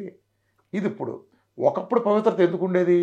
ఆ రోజున ఆ పశువులన్నీ ఆవులు కానీ ఫర్ దట్ మ్యాటర్ గేదెలు కానీ అడుగులో తిరిగాయి. లేదా మన పల్లెటూరులో కూడా మన గేదెల మల వేసుకుంటాం. ఇప్పుడు నేను గేదెల మల తిరిగేవాడిని చిన్నప్పుడు. 10 గేదెలు 25 గేదెలు వేసుకుంది, లేదా ఆవులు వేసుకుని 40-50 వేసుకుని పాలేరు తీసుకెళ్ళిపోయేవాళ్ళు, లేదా తక్కువ అయితే మేమే తీసుకెళ్ళేవాళ్ళం. అవి ఏం చేసేవాళ్ళం? నది ఒడ్లకు లేకపోతే ఏరు ఒడ్లకు కాలువ గట్లను తిప్పేవాళ్ళం, మా పొలాల్లోనూ తిప్పేవాళ్ళం. అది తిరుగుతా మూలికలు లాంటివి తినేవి. ఆ రోజుల్లో ఆయుర్వేద వైద్యం అంటే అశ్వగంధలు, తిప్పతీగలు ఇవన్నీ ఎక్కడ ఉండేవి? ఆ పొలాల గట్ల మీద అక్కడే పెరిగాయి. ఇవన్నీ ఆ మూలికలు తినేవి. ఆ రోజు తిన స్వచ్ఛమైన పచ్చిగడ్డి. ఆ రోజు మేము ముసోరులు అక్కుళ్ళనే మా వరి దేశేవాళ్ళం కంటే పురుగు మందులు ఉండేవి కాదు. ఆ పేడ కొట్టడం తప్ప ఎరువులు లేవు. సో పురుగు మందులు లేవు. సో ఆ గడ్డి తిన్నే బలం ఉండేది బాగా. మేము పచ్చబాత కోసుకొచ్చేవాళ్ళం. దానితో ఓపిక ఉండేది. ఇంత మెద్ద మోపులు కోసుకొచ్చేసేవాళ్ళు. పచ్చగడ్డలు పెంచి రకరకాల జున్ను గడ్డి అని రకరకాలు చేసేవాళ్ళం. అది తెచ్చేవాళ్ళు. అందుకని బలంగా ఉండే మూలికలు ఉండేవి. ఏదైనా నీవు పొలంలోనే రిఫ్లెక్ట్ అయ్యే బలం ఉండేది. ఇవాళ ఎక్కడ ఉంటాయి? పవిత్ర తేడా ఉంది లేదు. ప్రతిదీ కల్తీ అయిపోయింది కదా. డెఫినేషన్లే మార్చేశారు దుర్మార్గులు. ఇప్పుడు నెయ్యి కావాలి నీకు. ఇవాళ జనరేషన్ నెయ్యి తెలియదు. నెయ్యి అంటే ఏంటంటే పాలలో ఒక మిషన్ పెడితే తీసేస్తారు, అది నెయ్యి అంటున్నారు. నెయ్యి అంటే ఏంటి? పాలని సన్నసగన కాస్తే పాల మీద మేగడ వస్తుంది. దాన్ని పెరిగేసి తోడేస్తే పెరుగు మీద మేగడ అవుతుంది. ఆ పెరుగు మీద మేగడ అంటే ఫర్మెంటేషన్ తర్వాత దాన్ని మనం మజ్జిగలో వేసి చిలికితే కవ్వంత చక్కగా మీద చిలికితే వెన్నపూస వస్తుంది. ఆ వెన్నపూసని చక్కగా కాస్తే కమ్మటి వాసన వచ్చిన నెయ్యి వస్తుంది. దాని కింద గోదావరి వస్తుంది. ఆ నెయ్యి పూసలు ఉంటుంది. దాని కమ్మదనం 10 ఏళ్ళకు కొట్టే వాసన, ఆ స్వచ్ఛత అంతా వేరు. అది ఇచ్చే పోషక విలువలు, అది వాడే ఔషధం లాంటి ప్రాపర్టీసు ఇదంతా ఇంటాక్ట్గా ఉంటాయి. నువ్వు ఒరిజినల్గా ఫర్మెంటేషన్లో ప్రాసెస్ జరిగినప్పుడు నువ్వేం చేస్తున్నావు? పాలలో మిషన్ పెట్టి ఓ లిక్విడ్ తీసి దాన్ని నెయ్యి అంటే అది నెయ్యి ఎలా అవుతుంది? మన కప్పెట్టు గొయ్యి అవుతుంది. కానీ అర్థమైందా? సో డిఫరెన్షియల్ మార్చేశారు. ప్రతిదీ మారిపోయింది. ఆయిల్ అంటే గింజలు పిండితే ఆయిల్ రావాలి. ఒక వేరుశనగ గింజలు తీసుకెళ్ళి ఇలా పిండితే చెక్కగానకలో తిరిగి, చెక్కగానక ఎందుకు వాడాలి? చెక్కగానకలో హీట్ ఉత్పత్తి కాదు. గింజల్లో కనుక హీటు ఒక మోతాదు దాటి చేస్తే ఆ గింజకుండే ప్రాపర్టీని బట్టి అందులో ఉండే పోషకాలు మొత్తం చనిపోతుంది. కాబట్టి చెక్కగానే వాడాం. పిచ్చోళ్ళే కాదు. అదే ప్రతిదానికి మళ్ళీ ఒక సైన్స్ ఉంది, అందుకు వాడాం. ఇవాళ నువ్వు రీఫైండ్ ఆయిల్ కెమికల్ ఫ్యాక్టరీలో ఒక గింజ ఆయిల్ వాడకుండా నువ్వు ఫ్లేవర్లు ఇచ్చి పెంటాయిలన్నీ పెట్టి ఆ పెట్రోల్ నుంచి తీసిన వేస్టు, ఇండస్ట్రియల్ వేస్టులన్నీ అన్నీ కలిపి నువ్వు కెమికల్స్ వేసి నువ్వు దాన్ని తీసుకొచ్చి ఏదో పెద్ద సెగలు 400-500 degrees దీంట్లో హీట్ చేసి చల్లార్చి ఈ ప్రాసెస్ చేసిన దాన్ని నువ్వు పట్టుకొచ్చిస్తే శరీరంలో హెల్త్ ఏమైపోవాలి? ఇదివరకు మా చిన్నప్పుడు పొలం వెళ్తే కాలంలో నీళ్లు ఇలా అనేసి ఒక రౌండ్ ఇలా తాగేసేవాళ్ళం. చెరువుల్లో తాగేవాళ్ళం. బావులు ఉండేవి, పంపులు కొట్టుకునేవాళ్ళం, తాగేవాళ్ళం. భూగర్భ జలాల్లో పురుగు మందు లేదు. ఎందుకంటే మేము పొలాల్లో పురుగు మందులు కొట్టేవాళ్ళం కాదు కాబట్టి ఆ నీరు వెళ్ళేది కాదు. పేడ ఇది తప్పితే ఎరువులు వేసేవాళ్ళం కాదు. పాచిపోక ఎరువు తప్పితే వేరే ఉండేది కాదు. కాబట్టి లేదు. ఇవాళ నువ్వు వెళ్తే కృష్ణానది వాటర్ తీసుకుంటే, విజయవాడ దగ్గర ఉన్న కృష్ణానది వాటర్ కానీ ఏదైనా తీసుకున్నా ప్రతిదీ నీకు పురుగు మందుల నుంచి చలంలో నువ్వు కొట్టిన పురుగు మందు ఎట్టు వెళ్తుంది? తిరిగి నీళ్లలోనూ సాయిల్లోనూ కలిసి కిందకి వెళ్తుంది కదా. ఆ తిరిగి నీళ్లలో అడిదిరిగి వాన పడినప్పుడు ఆ వాన నుంచి కొట్టుకొని చేరేది ఆ నదుల్లోకే కదా. మంచినీటి సరఫరా, రక్షిత సరఫరా పథకాలకు వెళ్ళేది అదే కదా. ఇవాళ థమ్సప్లో పురుగు మందులు ఉందని కొంతమంది ఉద్యమాలు చేసేవాళ్ళు తెలిసి తెలియక. థమ్సప్ వాడు పురుగు మందు ఎందుకు కలుపుతాడు? థమ్సప్ వాడే వాటర్లో పురుగు మందు ఉంది ఆల్రెడీ. ఓకే నువ్వు వాడే వాటర్లో ఉంది పురుగు మందు అవశేషాలు విడదీయలేని అవిభాజ్య సంబంధం లాగా విడిపోకుండా ఉన్నాయి. ఓకే ఓకే అదే ఉన్నాయి దాంట్లో. ఆడి థమ్సప్లో పురుగు మందులు ఉంది నిజమే, నీ వాటర్లో ఏమన్నా బంగారం దీన్ని టెస్ట్ చేసి దీంట్లో వెళ్తుంటే వచ్చేమో కదా. నీ వాటర్లో బంగారం ఉందా? అదే అదే వాటర్లో మినరల్ లేదు. మినరల్ వాటర్ నేతి పేరకలో నెయ్యి ఉండదు. మినరల్ వాటర్ అంటే మినరల్ ఉండదు. ఎప్పుడైతే మినరల్స్ లేని వాటర్ వచ్చిందో, ఈ మినరల్స్ లేని వాటర్ వచ్చిందో, శరీరానికి కావాల్సిన పోషకాలు మొత్తం అన్నీ ఆగిపోయినాయి. మెగ్నీషియం దగ్గర నుంచి అనేక పోషకాలు, ఓకే ప్రతిదీ చాలా ఉంటాయి. జింక్ దగ్గర నుంచి పొటాషియం చాలా ఉండే మినరల్స్ అన్ని పోవటం చేత అప్పటి నుంచి మన ముసలాళ్ళు అవటం బిగినైంది. ఓకే మన కుర్రాళ్ళే కొంతమంది కుర్రవాళ్ళ పుట్టుతో వృద్ధులని శ్రీశ్రీ అన్నాడు. ఓకే అది వాళ్ళ గుణం గురించి అన్నాడు. కానీ ఈ గుణం కాదు, వాళ్ళ శరీరం మారిపోయింది. ఫిజికల్గా చూసి ఫిజికల్గా అవును తల్లిదండ్రులంత స్టామినాగా పిల్లలు ఉంటారు. అవును ఫర్ దట్ మ్యాటర్ నేను మా నాన్నగారు అంత లేకపోవచ్చు, ముసలి వాళ్ళతో కంపేర్ చేసి మనం ఇప్పుడు నా down కొడుకు ఉన్నాం నా కదా. అంత ఉండకపోవచ్చు. అవును 100%. అంటే బయోలాజికల్ ఏజ్ ఒకటి ఉంటుంది దానికి. యాక్చువల్గా ఇప్పుడు నేనున్నాను. ఫర్ ఎగ్జాంపుల్ మా తాతగారు ఇప్పుడు నాకు 52 సంవత్సరాలు. మా తాతగారు ఆయన 70 ఏట ఇప్పుడు నేను లుక్లో ఉండేవాడు ఆయన. ఓకే ఓకే అంటే నా ఏజ్ యాక్చువల్గా ఇప్పుడు నా బయోలాజికల్ ఏజ్ వచ్చినప్పుడు నా 70 కింద లెక్క. ఇప్పుడు ఉదాహరణ చెప్తాను. మా తాతగారు అర్థం 70 ఏట ఇప్పుడు నేను ఎలా ఈ పళ్ళు అన్నీ ఉండి ఇలా ఉండి ఈ జుట్టు రంగు ఈ మాత్రం నిలబడి ఇలా బొగ్గలు నాకేమీ లేకుండా ఇలా ఉన్నాను. మా తాతగారు 70 ఏట ఉన్నాడు. ఓకే అర్థమైంది. మా నాన్నగారు మేబీ 65 ఏట ఉన్నది, నేను ఇప్పుడు ఉండొచ్చు 52లో ఉండి ఉంటాను. అంటే ఉదాహరణ చెప్తాను. రేపొద్దు నా కొడుకు 50కి అది వస్తాడు. నేను ఇప్పుడు ఉండే లుక్ని అంటే 40కి వచ్చాడు. కొంచెం ముందు చూడొచ్చు. అది బయోలాజికల్ ఏజ్ అంటే వాడికి మళ్ళీ 80 90 అలా. అంటే ఇది ఇవాళ సమాజంలో అలా లెక్కేసుకుంటే ఎవరో కూడా ఏజ్ ప్రకారం చూసుకుంటే ఇప్పుడున్న మన ఏజ్ మీద 30-40 సంవత్సరాల తర్వాత మన తాతలు మన పూర్వీకులు ఎలా ఉండేవాళ్ళు ఆ రూపం మనకి ఇవాళ ఉంది. మనం ఏదో మందుల మీద మిషన్లతోనూ బతుకుంటాను అంటే కుక్క బతుకుతున్నాం. ఒకప్పుడు ఆరోగ్యకరంగా బతికేవాళ్ళు. ఈ సందర్భంగానే ఇంకొక చెత్త లాజిక్ కూడా ప్రసారం అవుతూ ఉంటుంది. మన వాళ్ళు చాలామంది చెప్తారు మోడర్న్ సైన్స్ వచ్చిన తర్వాత మనిషి ఆయుర్దాయం పెరిగిందని. ఈ మాట వినుంటాం. ఇదివరకు ఎక్కడ ఉండేదిరా, యావరేజ్ లైఫ్ స్పాన్ 40 ఏళ్ళు ఉండేది. యావరేజ్ లైఫ్ స్పాన్ ఒకప్పుడు. ఇప్పుడు 70 ఏదో చెప్తారు కాకి లెక్కలాగా అంత నోట్ లెక్క కాబట్టి ఏదైనా చెప్పచ్చు. ఇప్పుడు 70 అయింది అనుకోండి, వాళ్ళ తుత్తు కోసం 70 అయింది అనుకోండి. ఒకప్పుడు 40 నుంచి 70 అసలు ఏం ఆవిష్కరణ, ఆధునిక వైద్య శాస్త్రం నా పిండా కూడా ఉండండి. ఏంటంటే ఒకప్పుడు మాతా శిశు మరణాలు ఎక్కువ ఉండే. డెలివరీకి వెళ్ళొచ్చిందంటే ఆ డెలివరీ పంపించడానికి వీళ్ళు బండి ఎక్కిస్తారు. అదే ఆఖరి చూపు చాలామందికి అయ్యేది. అప్పుడు అలా ఉండేది. దాన్ని ప్రసవం అంటే పునర్జన్మ అని ఒక నానుడు ఉండేది అప్పట్లో. అందుకే పెళ్ళిళ్ళు కూడా మనకు 3-4 అని చేసుకుంటారు అనేవాళ్ళు. మనం 3-4 చేసుకున్నాడు ఒక్కొక్కడు. మా తాత 3 భార్యలు 4 భార్యలు ఎప్పుడు అలా ఒకళ్ళు చనిపోయిన తర్వాత డెలివరీకి వెళ్ళి చనిపోయేవాళ్ళు. ఏ గుర్రపాతాలంటే వచ్చి ఆ తర్వాత ఇంకోళ్ళు చేసుకునేవాళ్ళు. సరే అది పక్కన పెడితే ఒక అమ్మాయికి ఆ రోజుల్లో 14 ఏళ్ళకి పెళ్లి చేసేవాళ్ళు. 14 ఏళ్ళకి డెలివరీకి కనలేక ఆ ప్రాబ్లమ్స్ ఆ అమ్మాయి చనిపోతే ఆ అమ్మాయి ఒక యావరేజ్ ఎంత పడేస్తుంది. ఆ శిశువు ఉన్నాడు ఓ నెలకో 2 నెలలకు చనిపోతాడు ఫర్ ఎగ్జాంపుల్, లేదా రోజుల్లో చనిపోతాడు. నువ్వు 120 సంవత్సరాలు 110 సంవత్సరాలు బతికిన వాళ్ళు 100 మంది ఉన్నా వీళ్ళు 2-3 గట్టిగా తగిలితే యావరేజ్ మొత్తం పడేసేస్తారు. అలా 40కి పడింది యావరేజ్. పాయింట్ ఏంటంటే ఈ కేవలం ఈ 2 ఫ్యాక్టర్స్, మాతా శిశు మరణాల ఫ్యాక్టరు భయంకరంగా మామూలుగా అదర్వైజ్ ఈ 2 తీసేస్తే యావరేజ్ ఉండే లైఫ్ ఎక్స్పెక్టెన్సీ 100 ఉండేది. ఆ రోజున 100 ఉండేది, లేదా 95 పైనే ఉండే దాన్ని కేవలం ఈ మాతా శిశు మరణం ఒక సింగిల్ సెగ్మెంట్ అడ్డగోలుగా 40 పడేసింది. సార్ ఒక డౌట్ ఇక్కడ. సో ఇక్కడ అంటే ఫీమేల్ కాబట్టి మాతా శిశు మరణాలని కన్సిడర్ చేసి వాళ్ళు 40 అన్నారు. ఓకే, కానీ ఇక్కడ మేల్స్ ఎందుకు వాళ్ళు కన్సిడర్ చేయలేకపోయారు అనేది? కాదు, మేల్స్ కూడా చేశారు. శిశు మరణాల్లో మేల్ కూడా ఉంటాడు. ఓకే, అంటే శిశువుని కూడా మేల్ కూడా ఉంటాడు. ఓకే, మేల్ కదా, మేల్ ఆర్ ఫీమేల్ అంటే ఎవరో ఒకరు. నువ్వు బై బర్త్ పుట్టగా నీకు మార్క్ పడిపోదు. MRF, M male or female. That's all. Okay, respect age నువ్వు బై బర్త్ డిసైడ్ అవుతుంది కదా మేల్ ఆర్ ఫీమేల్. సో అది మేల్ అని ఫీమేల్ అని కాదు. ఫీమేల్ ఎక్కువ చనిపోయేవాళ్ళు. ఫీమేల్ ఎక్కువ చనిపోవడానికి చాలా కారణాలు ఉండేవాళ్ళు. అంటే అప్పట్లో వాతాలు ఎన్ని వచ్చాయో చాలా తెలియదు. అంటే స్త్రీకి సంబంధించిన ఆరోగ్యాలు కొంత మెరుగైనాయి. అంటే ఈ సర్జరీ ప్రోటోకాల్ ఇవన్నీ వచ్చిన తర్వాత పని చాలా సులువైంది. సులువు అవటం, ఈ మాతా శిశు మరణాలు అరికట్టేది ఎప్పుడైందో ఇవాళ రోజులు ఆ యావరేజ్ ఆ మేజర్ సెగ్మెంట్ లేకపోయేటప్పటికి ప్లస్ మందులతో మనం వెంటిలేటర్ మీద పెట్టాను బతికించగలిగే కెపాసిటీ వచ్చింది కదా, ఆక్సిజన్లు పెట్టేదంతా అని. అలా ఉందో తప్ప గత వాళ్ళు 100 ఏళ్ళాడు ఉండే లైఫ్ ఇవాళ మనకి 60 ఏళ్ళాడికి ఎక్కడ ఉంది. మా బామ్మలాళ్ళు, మా అమ్మమ్మ వాళ్ళ అమ్మ 113వ సంవత్సరం 114 కూడా ఊరంతా తిరుగుతున్న కర్ర వచ్చుకుని నడువేలా వంగిపోయి ఉండేది. నాకు ఇప్పటికీ గుర్తే. మా అమ్మమ్మ వాళ్ళ అమ్మమ్మ అంటే నాకు చాలా విచిత్రంగా ఉండేది. ఆవిడ చూడలేం కూడా, ఇట్లా ఉండేది నడుము, కర్రేసి వెళ్ళిపోయేది ఎక్కడికి వెళ్ళా. అది అట్లా ఇప్పుడు మా అమ్మమ్మ లాంటి వాళ్ళు కూడా చాలా, వీళ్ళంతా చాలా కాలం బతికారు. మా తాతగారు వాళ్ళందరూ కూడా చాలా ఎక్కువ 100 దాటి వాళ్ళు చాలామంది నేను చూశాను 100 దాటినాడు. ఇప్పుడు జనరేషన్లో అవకాశం లేదు, వేరే విషయం. అంటే ఇలా ఏంటంటే ఈ సైన్స్, మోడర్న్ సైన్స్ ముదిరిన తర్వాత చాలా చెవిలో పూలు క్యాలిఫ్లవర్ చాలా వచ్చినాయి. ఇవాళ ఒక కాన్సెప్ట్ని మోసం చేసి చెప్పడం ప్రజలకు చాలా ఈజీ. అంటే అంకెల అబద్ధాలు చెప్తాయి, చాలా అబద్ధాలు చెప్తాయి. ఇప్పుడు నువ్వు చూసుకుంటే ఏమనిపిస్తుంది నీకు, నువ్వు ఇందాకన్న ప్రకారం చూసుకుంటే మనిషి ఇక్కడ మోసపోతూ ఉంటాడు. ఎనాలిసిస్ రాంగ్ అంటే నీకు రాంగ్ వేలో నీకు ఎనాలిసిస్ ఇస్తారు.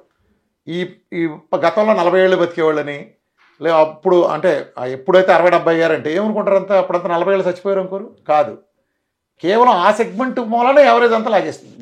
అర్థమైందా? అది ఇలాంటి మనం లోతుగా ఆలోచిస్తే కానీ తెలియదు. ఇంకొక బూత్ ఎలా ఉంటుందంటే ఈ అలోపతిక్ క్యాలీఫ్లవర్ కార్యక్రమం ఒకటి ఉంది. అలోపతిక్ క్యాలీఫ్లవర్ ప్రోగ్రామ్ అని ఒకటి ఉంటుంది. ఈ క్యాలీఫ్లవర్లు ఎలా పెడతారంటే మన స్టాటిన్ డ్రగ్స్ ఉన్నాయి. ఈ స్టాటిన్ డ్రగ్స్ పెట్టినప్పుడు లెప్టర్ లాంటి మొదట్లో వదిలిన స్టాటిన్ డ్రగ్స్ అంటే కొలెస్ట్రాల్ కంట్రోల్ పేరు చెప్పి వీళ్ళు చేసింది. వీళ్ళు చావు తెలివితేటలు ఎలా చూపిస్తారు అంటే వీళ్ళు ఎలా మోసం చేస్తారు, ప్రజలు ఇలాంటి మోసగాళ్ళ పట్ల ఎలా అప్రమత్తంగా ఉండాలో చెప్తారు. వీళ్ళు ఒక మందు పనిచేస్తుందో తెలియాలంటే ఏం చేస్తారంటే, ఏ మందు అయినా ఒక మందు కనిపెట్టిన తర్వాత మోడర్న్ మెడిసిన్లో ఆ మందు యొక్క ఎఫికసీని పరీక్షిస్తారు వివిధ దశల్లో. అంటే ముందు యానిమల్ ట్రయల్స్ చేసి ఆ తర్వాత రకరకాల ట్రయల్స్ చేసిన తర్వాత క్లినికల్ ట్రయల్స్, ప్లాసిబో టెస్ట్ ఇలా చేస్తారు. ప్లాసిబో టెస్ట్లో ఏమవుతుందంటే, ఇప్పుడు ఒక మందు ఉందనుకో, ఆ మందు వేసుకున్న ఫీలింగ్ కలిగినా దాని రిజల్ట్ వస్తుంది. కాబట్టి ఆ ఫీలింగ్ లేకుండా ఉండాలంటే లోపల తెలియకూడదు అనేది. అందుకేం చేస్తారంటే, ఉదాహరణ చెప్తున్నాను, అంటే ఇది ఎగ్జాక్ట్ ఇదని కాదు. ఒక 100 మంది ఒకసారి గ్రూప్ తీసుకుంటారు, 100 మంది రెండో గ్రూప్ తీసుకుంటారు. ఈ ట్యాబ్లెట్లు 2 రకాలుగా తయారు చేస్తారు. ఎలా చేస్తారంటే, ఒక ట్యాబ్లెట్ క్యాప్సూల్ లోపల మందు పెడతారు ఒకటి, ఒక ట్యాబ్లెట్లో ఏమీ పెట్టరు, సింపుల్గా ఏ గోధుమ పిండో శనగపిండో పెట్టేస్తారు. ఉదాహరణ చెప్తాను. ఇదంటే ఒక డమ్మీ ట్యాబ్లెట్, ఒక ఒరిజినల్ ఉంటుంది. ఈ డమ్మీని ఒరిజినల్ అంటే ట్యాబ్లెట్ లోపల మందు ఉన్నదాన్ని 100 మందికి ఇస్తారు, డమ్మీని 100 మందికి ఇస్తారు. ఈ 2 గ్రూపుల్లోనూ కొన్ని సంవత్సరాల పాటు ఇచ్చిన తర్వాత ఎలా ఉందని పరీక్ష చేస్తారు. అంటే నేను మందు బిళ్ళ తీసుకున్నానంటే ప్రభావం ప్లాసిబో అనే ఎఫెక్ట్ ఉంటుంది. అంటే మందు తీసుకున్నాను కానీ జబ్బు తగ్గిపోయే ప్లాసిబో ఎఫెక్ట్ లేకుండా ఉండటం కోసం ఇలా డమ్మీ ఇస్తారు. లెప్టర్ అనే కంపెనీ ఏం చేస్తుందంటే, చిన్న చెప్తాను వెర్షన్, ఒక 100 మందిని తీసుకుంది, లెప్టర్ ట్యాబ్లెట్లు ఇచ్చింది టెస్టింగ్ కోసం. ఇంకో 100 మందికి డమ్మీ మందు వెళ్ళిపెట్టింది ఇచ్చింది. కొంత పీరియడ్ అయిపోయిన తర్వాత, కొన్ని సంవత్సరాలు అయిపోయిన తర్వాత టెస్ట్ చేస్తే ఏం తెలిసిందంటే, ఈ ట్యాబ్లెట్లు తీసుకుంటారు కదా, స్టాటిన్ ట్యాబ్లెట్లు తీసుకున్న గ్రూపులో వాళ్ళు 100 మందిలో, అంటే ఒక 5 ఏళ్ళు 10 ఏళ్ళు ఏదో సమ్ పీరియడ్ తీసుకున్నారు, కరెక్ట్ గుర్తులేదు. ఆ పీరియడ్లో వాళ్ళకి 3 స్టాటిన్ తీసుకోని గ్రూపులో 3 గుండె సంబంధించిన స్ట్రోక్ రావడం అలా వచ్చింది. 3 స్టాటిన్ తీసుకున్న వాళ్ళు 2 వచ్చింది. 100 మందిలో 2 వచ్చింది. స్టాటిన్ అనే ట్యాబ్లెట్ ఒరిజినల్గా మందు తీసుకున్న వాళ్ళలో 2 స్ట్రోక్ వచ్చింది.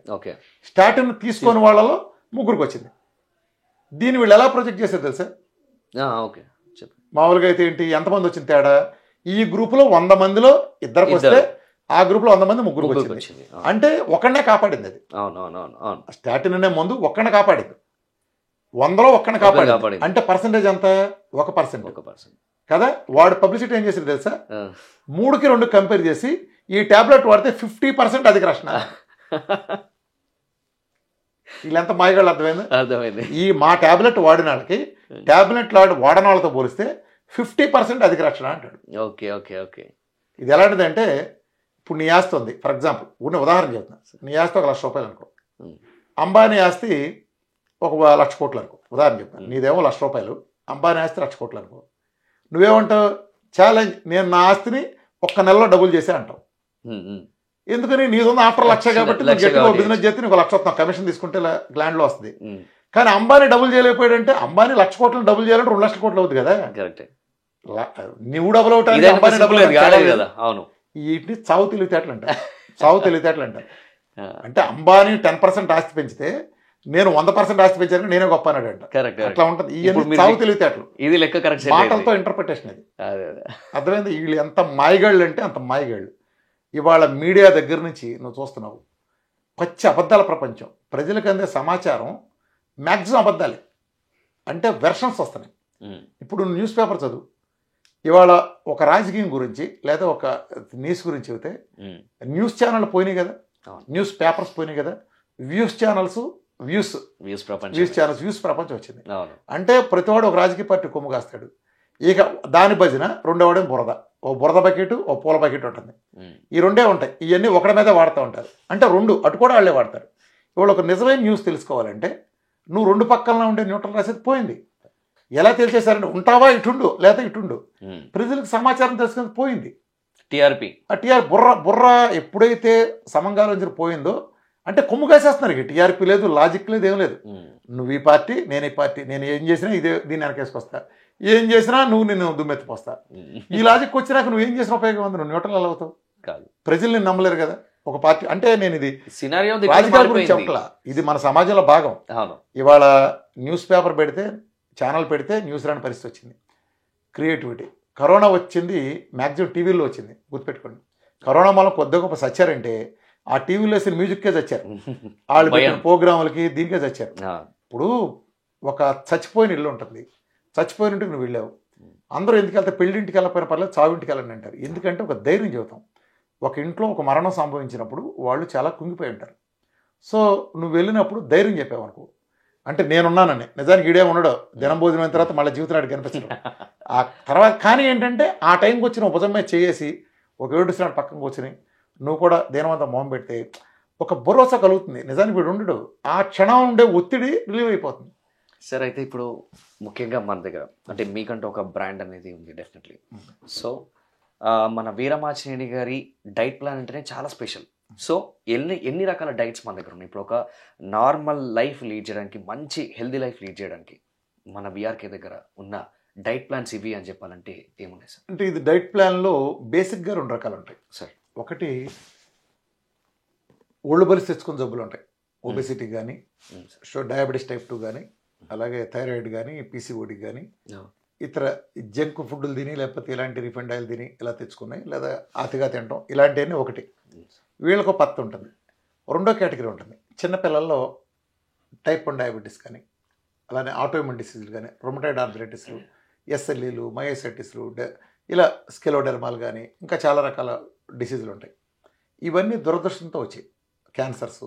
ఇవన్నీ కూడా అంటే వీళ్ళు ఏ తప్పు చేయకపోయినా కూడా వ్యవస్థ చేసిన మోసం కారణంగా బలవుతాడు.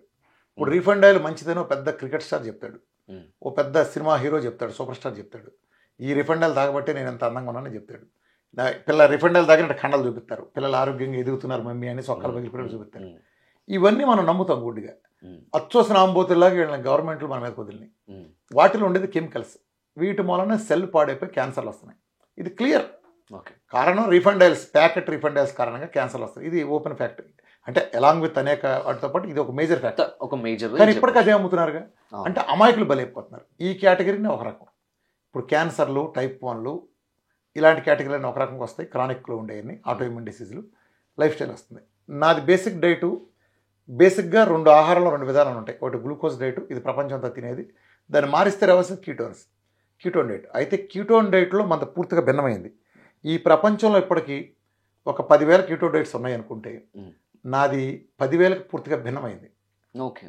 మనది రియల్గా చెప్పాలంటే దీనికి టెక్నికల్ ఏముంది, PMF diet, protein induced metabolic fat diet.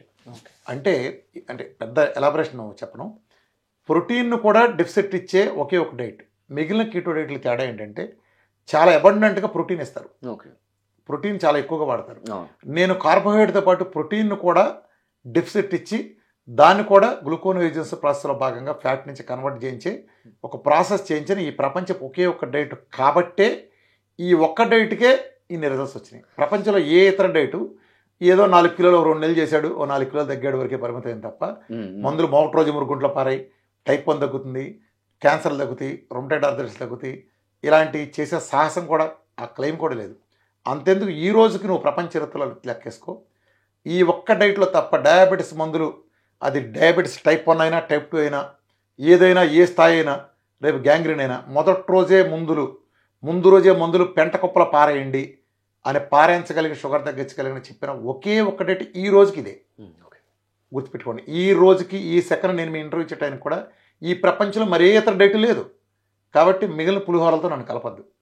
ప్రపంచంలో మిగిలిన కీటోడైట్లు ప్రభావవంతంగా పనిచేస్తుంటే నా డైట్ అసలు వచ్చేదే కాదు. అవసరం లేకుండే. ఇప్పుడు ఒక ఎట్కిన్స్ ఉన్నాడు, ఒక పాలియో ఉన్నాడు, ఓ జనరల్ మోటార్స్ ఉన్నారు. ప్రపంచ ప్రసిద్ధి చెందిన వందల వేల డైట్లు వివిధ రూపాయలు పాపులర్ అయి ఉన్నాయి. మరి అవేమీ తగ్గించడం చెప్పి నా డైట్ ఎలా తగ్గుతున్నాయి? నేను ఓపెన్గా టెస్ట్ మళ్ళీ పెట్టి పోనీ 1 సంవత్సరం 2 సంవత్సరాలు 7.5 సంవత్సరాల నుంచి లోపతికి సమాజాన్ని ఢీ కొట్టి ఛాలెంజ్ చేస్తాను. ఆ ఛాలెంజెస్ కూడా తెలుసు కదా, నేను ఎక్కడ తగ్గలేదు కదా. నేను అందరినీ ఢీ కొట్టి అందరినీ ఒప్పించి కన్విన్స్ చేసి ఒక క్యాన్సర్ గురించి చెప్పాలంటే క్యాన్సర్ హాస్పిటల్లో టాప్ క్యాన్సర్ హాస్పిటల్ చెప్తాను. 100 మంది డాక్టర్ కాన్ఫరెన్స్లో మాట్లాడి నిలబడి చప్పట్లు కొడుచుకునే సబ్జెక్ట్ చెప్తాను నేను. ఏ సబ్జెక్ట్ ఎవడైనా చెప్పొచ్చు, ఎందుకు చెప్పకూడదు? పుట్టుకుతోనే వీడు మంచి యాక్టర్ అట్లా ఉంటుంది ఎక్కడన్నా. సమాజం చాలామందిని తయారు చేస్తుంది, నేర్పిస్తుంది, అవసరం కూడా నేర్పించింది. నేను ఫస్ట్ నుంచి ఒక ప్రజల్లో తరపున సర్వీస్ చేస్తూ ఉండే ఒక దీన్ని ఉండేవాడిని. అన్యాయాల మీద పోరాడే స్వభావం నాకుంది, నాకు తెలిసింది. కాబట్టి ఈ ఎనర్జీ నాకుంది, దీన్ని ప్రజల ముందు తీసుకెళ్ళే టాలెంట్ ప్రతిభ నాకుంది. కాబట్టి నేను గనక నాకెందుకు లేని మేలకుండా కూర్చుంటే ప్రపంచానికి తీరని అన్యాయం జరుగుతుంది. కాబట్టి నేను ఇన్నేళ్ళ నుంచి నిలబడి కలబడి ఈ రోజైనా ఆ రోజున మొదలుపెట్టిన వాయిస్ ఈ రోజుకి 100 రెట్లు ఎక్కువగా ప్రతిధ్వనిస్తున్నా. ఒక్క రీసౌండ్ కూడా దానికి ఎగనెస్ట్గా రావట్లేదంటే దానికి కారణం నా సబ్జెక్టు, నా టెస్టిమోనియల్స్. నేను సాధించే 1000% విజయాలు, సింగిల్ ఫెయిల్యూర్ కూడా లేని 1000% విజయాలు. ఫెయిల్యూర్ అంటే వేరే నువ్వు చదవకపోవటం లోపమే. నా ఇన్స్టిట్యూట్ నా దగ్గర వచ్చిన ర్యాంక్ వస్తుంది, నువ్వు తప్పు ఉండొచ్చు. నువ్వు తప్పడం కాదు, నువ్వు బడుద్దావి, నువ్వు తప్పితే నువ్వు సీరియల్ చేయడం ఎపిసోడ్లు చూస్తే నేనేం చేస్తాను? నేను ఇచ్చిన సిలబస్ని నేను చెప్పిన క్లాస్కి వచ్చి నువ్వు వింటే అది నువ్వు అర్థం చేసుకునే ప్రయత్నిస్తే నీకు వస్తుంది. ప్రయత్నించుకుంటే నువ్వు ఎలా వస్తుంది చెప్పండి. సో అది నా డైట్. అందుకని ఫెయిల్యూర్ ఉండే ఛాన్స్ లేదు. నేను సైన్స్ అనేది అందుకే రియల్ సైన్స్ అని ఎవరికైనా తగ్గుతుంది. నేను ఎంత కాన్ఫిడెన్స్ లేకపోతే నేను డయాబెటీస్ గురించి దీని గురించి ఇన్ని ఛాలెంజ్లు చేయగలను. ఇప్పుడు నేను తగ్గిస్తానంటే నా ఛాలెంజ్. నాకు అల్లోపతి మీద మోడర్న్ మెడిసిన్ మీద ఎంత నమ్మకం లేకపోతే మీరు దగ్గర ఒక్కడిని చూపిస్తే 2 కోట్లు ఇస్తానంటే అది ఎంత సన్నాసి వ్యవస్థ అని నేను అంటే డయాబెటీస్ మందులు డయాబెటీస్ విషయంలో మళ్ళీ పులిహోర కలపాలి. నేను ఎంత నమ్మకం లేకపోతే వాళ్ళు నీచులని అంటే నమ్మకం లేకపోతే ఆ వ్యవస్థ నేను ఆ మాట అనగలను. నిజంగా జైల్లో పెట్టాల్సిన నేరాలు కానీ లిస్టు రాస్తే డయాబెటీస్ వద్ద చేస్తే ప్రతి ఒక్కరిని చచ్చిపోరుకు బయట తీసుకురాకూడదు, మధ్యలో పేరులు కూడా ఇవ్వకూడదు. ముసలాళ్ళు అయ్యాక డైరెక్ట్ పంపించాలి, అంతే క్రిమిటేరియన్కి. అన్నాళ్ళు ఉంచాలి, నిజంగా ఉంచాలి. అంత నేరం. సైన్స్ అనే దానికి సంబంధమే లేదు. ఇల్లు తగలబడుతుందంటే పెట్రోల్ పోయటం అంత నీచమైన వైద్యం. అందుకే లక్షల మందికి కాళ్ళు తీయటం, కళ్ళు పోవటం, కిడ్నీలు పోవటం, సంసారాన్ని పనికి రాకుండా పోవటం, ఇన్ని జీవితాలని వీళ్ళ డయాబెటీస్ మందులతో బాగుపడిన కొద్ది కంపెనీలు, కొన్ని వేల మంది కుటుంబాలకు తప్ప. అంటే ఆళ్ళు బాగుపడి చచ్చింది లేదు, ఆళ్ళు డయాబెటీస్తో చచ్చారు వాళ్ళ ఫ్యామిలీలో. ఈ వ్యవస్థను వాళ్ళ భస్మాసురు వస్తాను వాళ్ళు పెట్టుకుని, భస్మాసురుడు కనీసం వాడిని ఎత్తిన వాడు పెట్టుకున్నాడు. ఈ భస్మాసురులు వీడు ఎదగడం వాడితో పాటు మన పక్కన ఎత్తిన కూడా పెట్టి ప్రపంచాన్ని సర్వనాశనం చేసి మళ్ళీ బొకాయింపు. మాది మోడర్న్ సైన్స్. సార్ ఇప్పుడు మార్నింగ్ లేచి నుంచి నైట్ వరకు మనం తీసుకునే ఆహారం ఎన్నో రకాల ఆహారాలు తీసుకుంటుంటాం. సో ఎలాంటివి మన లైఫ్లో ఇంక్లూడ్ చేసుకుంటే, మన ప్రాపర్ డేలో ఇంక్లూడ్ చేసుకుంటే మంచి హెల్దీగా ఉండొచ్చు మీరు అంటారు సార్? ఇందాక నేను ఇచ్చిందని మళ్ళీ ఎయిట్లో వేసుకోండి. ఇందాక నేను ఒక క్వశ్చన్ ఆన్సర్ కంప్లీట్ కాలేదు. సార్ మీరు ఏ రకం డైట్లు ఇస్తారన్నప్పుడు నేను ఏ రకం డైట్ ఇస్తానంటే లైఫ్ స్టైల్ డిసీజులు తెచ్చుకుని ఒళ్ళు బలిసి అధికంగా తెచ్చుకునే వాళ్ళందరికీ liquid fasting 1 meal 2 meal maximum. Liquid fasting 1 meal prefer చేస్తాను నేను, కాన్స్టెంట్గా 1 మీల్ ప్రిఫర్ చేస్తాను. ఇది దానికి ఉండే ప్రోటోకాల్ వేరుగా ఉంటాయి. ఇప్పుడు నువ్వు డయాబెటీస్ నా దగ్గరికి వచ్చావనుకో, నేను ఒక డయాబెటీస్ వచ్చింది అన్నావని నీకు డయాబెటీస్ చేయను. నీ రిపోర్ట్స్ అన్నీ చూసుకుంటా. నీకు యూరిన్లో ఏమైనా లీక్ అవుతున్నాయా, నీ కిడ్నీలో రాళ్ళు ఏమైనా ఉన్నాయా, అలాగే నీ ఫ్యాటీ లివర్ ఉందా, నీకు ప్రొస్టేట్ ఎలా ఉంది, స్ప్లీన్ ఏమైనా ఎన్లార్జ్మెంట్ ఉందా, నీకు డి విటమిన్ ఎలా ఉంది, విటమిన్ బి ఎలా ఉంది, B12 ఏమైనా డోసులు వాడటం వల్ల హై అయిందా తక్కువ అయిందా, ఐరన్ ఎలా ఉంది, పొటాషియం ఎలా ఉంది, విటమిన్స్ ఎలా, మిగతా అదర్ మినరల్స్ ఎలా ఉన్నాయి, ప్రతిదీ నేను చెక్ చేసుకుంటా. లిపిడ్ ప్రొఫైల్లో ట్రైగ్లిజరైడ్స్ ఎలా ఉన్నాయి, అలాగే హెచ్డిఎల్ ఎంత ఉంది, ఇవన్నీ నేను చూసుకుంటా. నా బాధ్యత నీ ఒకటి తగ్గించడం కాదు. ఒక మనిషిని ఒక సింగిల్ ఐటమ్ సెట్ చేయటం ఉండదు, ఓవరాల్గా రిపేర్ చేయాలి. ఓకే, అర్థమైందా? నువ్వు టోటల్ ఓవరాల్గా సర్వీస్ చేయాలి తప్ప అలా చేయకూడదు. నేను ఎప్పుడు సెల్ రిపేర్ చేస్తాను. బేసికల్గా నేను చూసేది అదే. నా మోడల్ మందులు ఇవ్వడానికి వ్యతిరేకం. మందులు ఉండదు, ఆహారాన్ని నువ్వు సప్లిమెంట్ రూపంలో, అది మందులాగా చూడటానికి ఉండొచ్చు. ఇప్పుడు నేను సప్లిమెంట్లు ఇస్తాను. ఇప్పుడు డి విటమిన్నో, లేకపోతే పసుపు తినలేదు కాబట్టి కుర్కుమిన్నో, మిల్క్ తిస్సులో, సిలిమార్ అనే ఫైటోకెమికల్లో, పునర్నవానో, అశ్వగంధానో, ఈ నేను వాటి ఎక్స్ట్రాక్ట్స్ ఆయిల్స్ నేను సప్లిమెంట్ రూపంలో ఇస్తాను. ఎవరికి ఇస్తాను? ఏదైతే ఆర్గాన్ అవుతుందో అది వాళ్ళకి ఇస్తాను. ఇప్పుడు నీకు డయాబెటీస్ అని వచ్చావు, బేసిక్ డైట్ సాల్వ్ నా దగ్గర కూడా అవసరంలా. నీకు ఒబెసిటీ ఉంది, అసలు నా దగ్గరికి అవసరంలా. నా వీడియోలు బయట ఉన్నాయి చూసుకో, గ్రూపుల్లో జాయిన్ అవ్వ, నా వాట్సాప్ గ్రూప్లో వీళ్ళు గైడ్ చేస్తారు. నా వీడియోలు 1-2 సార్లు చూసిన తర్వాత 1 మీలా 2 మీలా లిక్విడ్ ఫాస్ట్గా నీకు అనుగుణంగా ఎంచుకో. ఆ 3 నెలల పీరియడ్ 2 నెలల పీరియడ్ నీ టార్గెట్ పెట్టుకో అయిపోతుంది. నా దగ్గరికి అవసరంలా. ఉమ్, నువ్వు వాడే సప్లిమెంట్లప్పుడు కేవలం మల్టీవిటమిన్ ట్యాబ్లెట్ ఒకటి, D3 ఒకటి, అలానే ఒమేగా 3 ఈ 3 వాడితే చాలు. అదే నువ్వు దాంతోపాటు గాల్ బ్లాడర్లో స్టోన్స్ ఉన్నాయి, ఉమ్, లేకపోతే ఫ్యాటీ లివర్ ఉందనుకో, నీకు మిల్క్ తీసలు సిలిమారన్ అనే ఫైటోకెమికల్ ఉండే మిల్క్ తీసలు అనే ఒక సప్లిమెంట్ ఇస్తాను. ఉమ్. సో ఈ డైట్తో పాటు అది పనిచేస్తుంది. ఓకే. అలానే డి విటమిన్ బాగా తక్కువ ఉంది, నేను దాన్ని 100 పైన పెంచుతాను ఉమ్, టార్గెట్. ఈ ట్రెడిషనల్గా డి విటమిన్ తో కుంభకోణం, అసలు అది విటమిన్ కాదు, అది ఒక హార్మోన్. ఆ కుంభకోణం గురించి వేరే వీడియో చెప్దాం. అది ఎక్కువ ఉంటే ప్రపంచంలో ఏ జబ్బులు రావు. పాత తరంలో ఎక్కువ జబ్బులు రాకుండా ఆరోగ్యంగా ఉండే కారణాల్లో వాళ్ళు నెయ్యి కూడా తీసుకుంటాం, ఎండలో ఉండటం బాగా ప్రధాన కారణం. ఈ జనరేషన్లో రెండూ లేవు, ఎండలోనూ ఉండం, మనం అక్కడ ఉండం. కావాలంటే మీ తేడా చూడండి. మీకు సింపుల్ ఉదాహరణ మీకు తెలిసిందే చెప్తాను. మన కరోనా వచ్చి కోట్ల మంది చనిపోయారు, అదొక దుస్వప్నం మనకి. కోట్ల మంది మన కళ్ళెదురుగుండా మన స్నేహితులు సన్నిహితులు రాలిపోయారు. ప్రపంచవ్యాప్తంగా అనేక కోట్ల మంది మనకు అభిమానించే బాలసుబ్రహ్మణ్యం లాంటి వాళ్ళ దగ్గర నుంచి అనేక మంది చనిపోయారు కరోనా కారణంగా అని మనం అనుకుంటాం కదా. కరోనాలో ఎవరు చనిపోయారు? నీకు తెలిసిన రిక్షావాడు ఎవరైనా చచ్చిపోయాడు? నీ దేశం పాలాడు, నీ దేశం కూలాడు, నీ దేశం పనోడు, నీ దేశం కూరగాయలు అమ్మేవాడు, నీ దేశం పళ్ళబండాడు, నీ దేశం పనమ్మాయి ఎవరు చనిపోయారా? పొలాల్లో కూలి చేసేవాళ్ళు, రైతులు. ఎవడు చనిపోయాడు? కోట్ల మంది. ఎవడైతే ఏసీలో ఉంటాడో, ఏసీలో మాత్రం వాడే చనిపోయాడు. గుర్తు తెచ్చుకో, నీకు తెలిసిన ఒక 30 శవాలు 20 శవాలు వచ్చినాయి ఇంకో, నీకు తెలిసిన ప్రతి శవం వచ్చింది హాస్పిటల్ నుంచి. ఇంట్లో చచ్చిపోయిన కేసెస్ కూడా లేవు. ప్రతి శవం హాస్పిటల్ నుంచి వచ్చింది. నీకు తెలిసిన కరోనా సంభవించిన ప్రతి డెత్ హాస్పిటల్ నుంచి వచ్చింది. మనం ఏం సాధించాం? ఇవాళ కరోనా మందేది? ఈరోజు కరోనా మందేది పేరు చెప్పు. ఇప్పుడు జ్వరం వస్తే పారాసెటమాల్ చెబుతున్నాం, తలనొప్పితో శారడ్ అని చెప్పొచ్చు, కడుపు నొప్పితో ఎల్డోపర్ చెప్పొచ్చు. కరోనాకు మందేది? మందేది వ్యాక్సిన్స్ ఉన్నాయి కానీ కొంత మాత్రానికి వ్యాక్సిన్ పెట్టాక గుండె జబ్బులు వచ్చింది, పక్కనట్టు వ్యాక్సిన్ అది పక్కనట్టు. కరోనా వస్తే మందేది లేదు. మరి లక్షల కోట్ల డాలర్లు కనిపెట్టినట్టు కరోనా మందు కనిపెట్టిన సిగ్గను లేదా? మందు కనిపెట్టచ్చుగా కరోనాకి. లంగ్ ఇన్ఫెక్షన్ రికవర్ అవడానికి మందు కనిపెట్టచ్చుగా.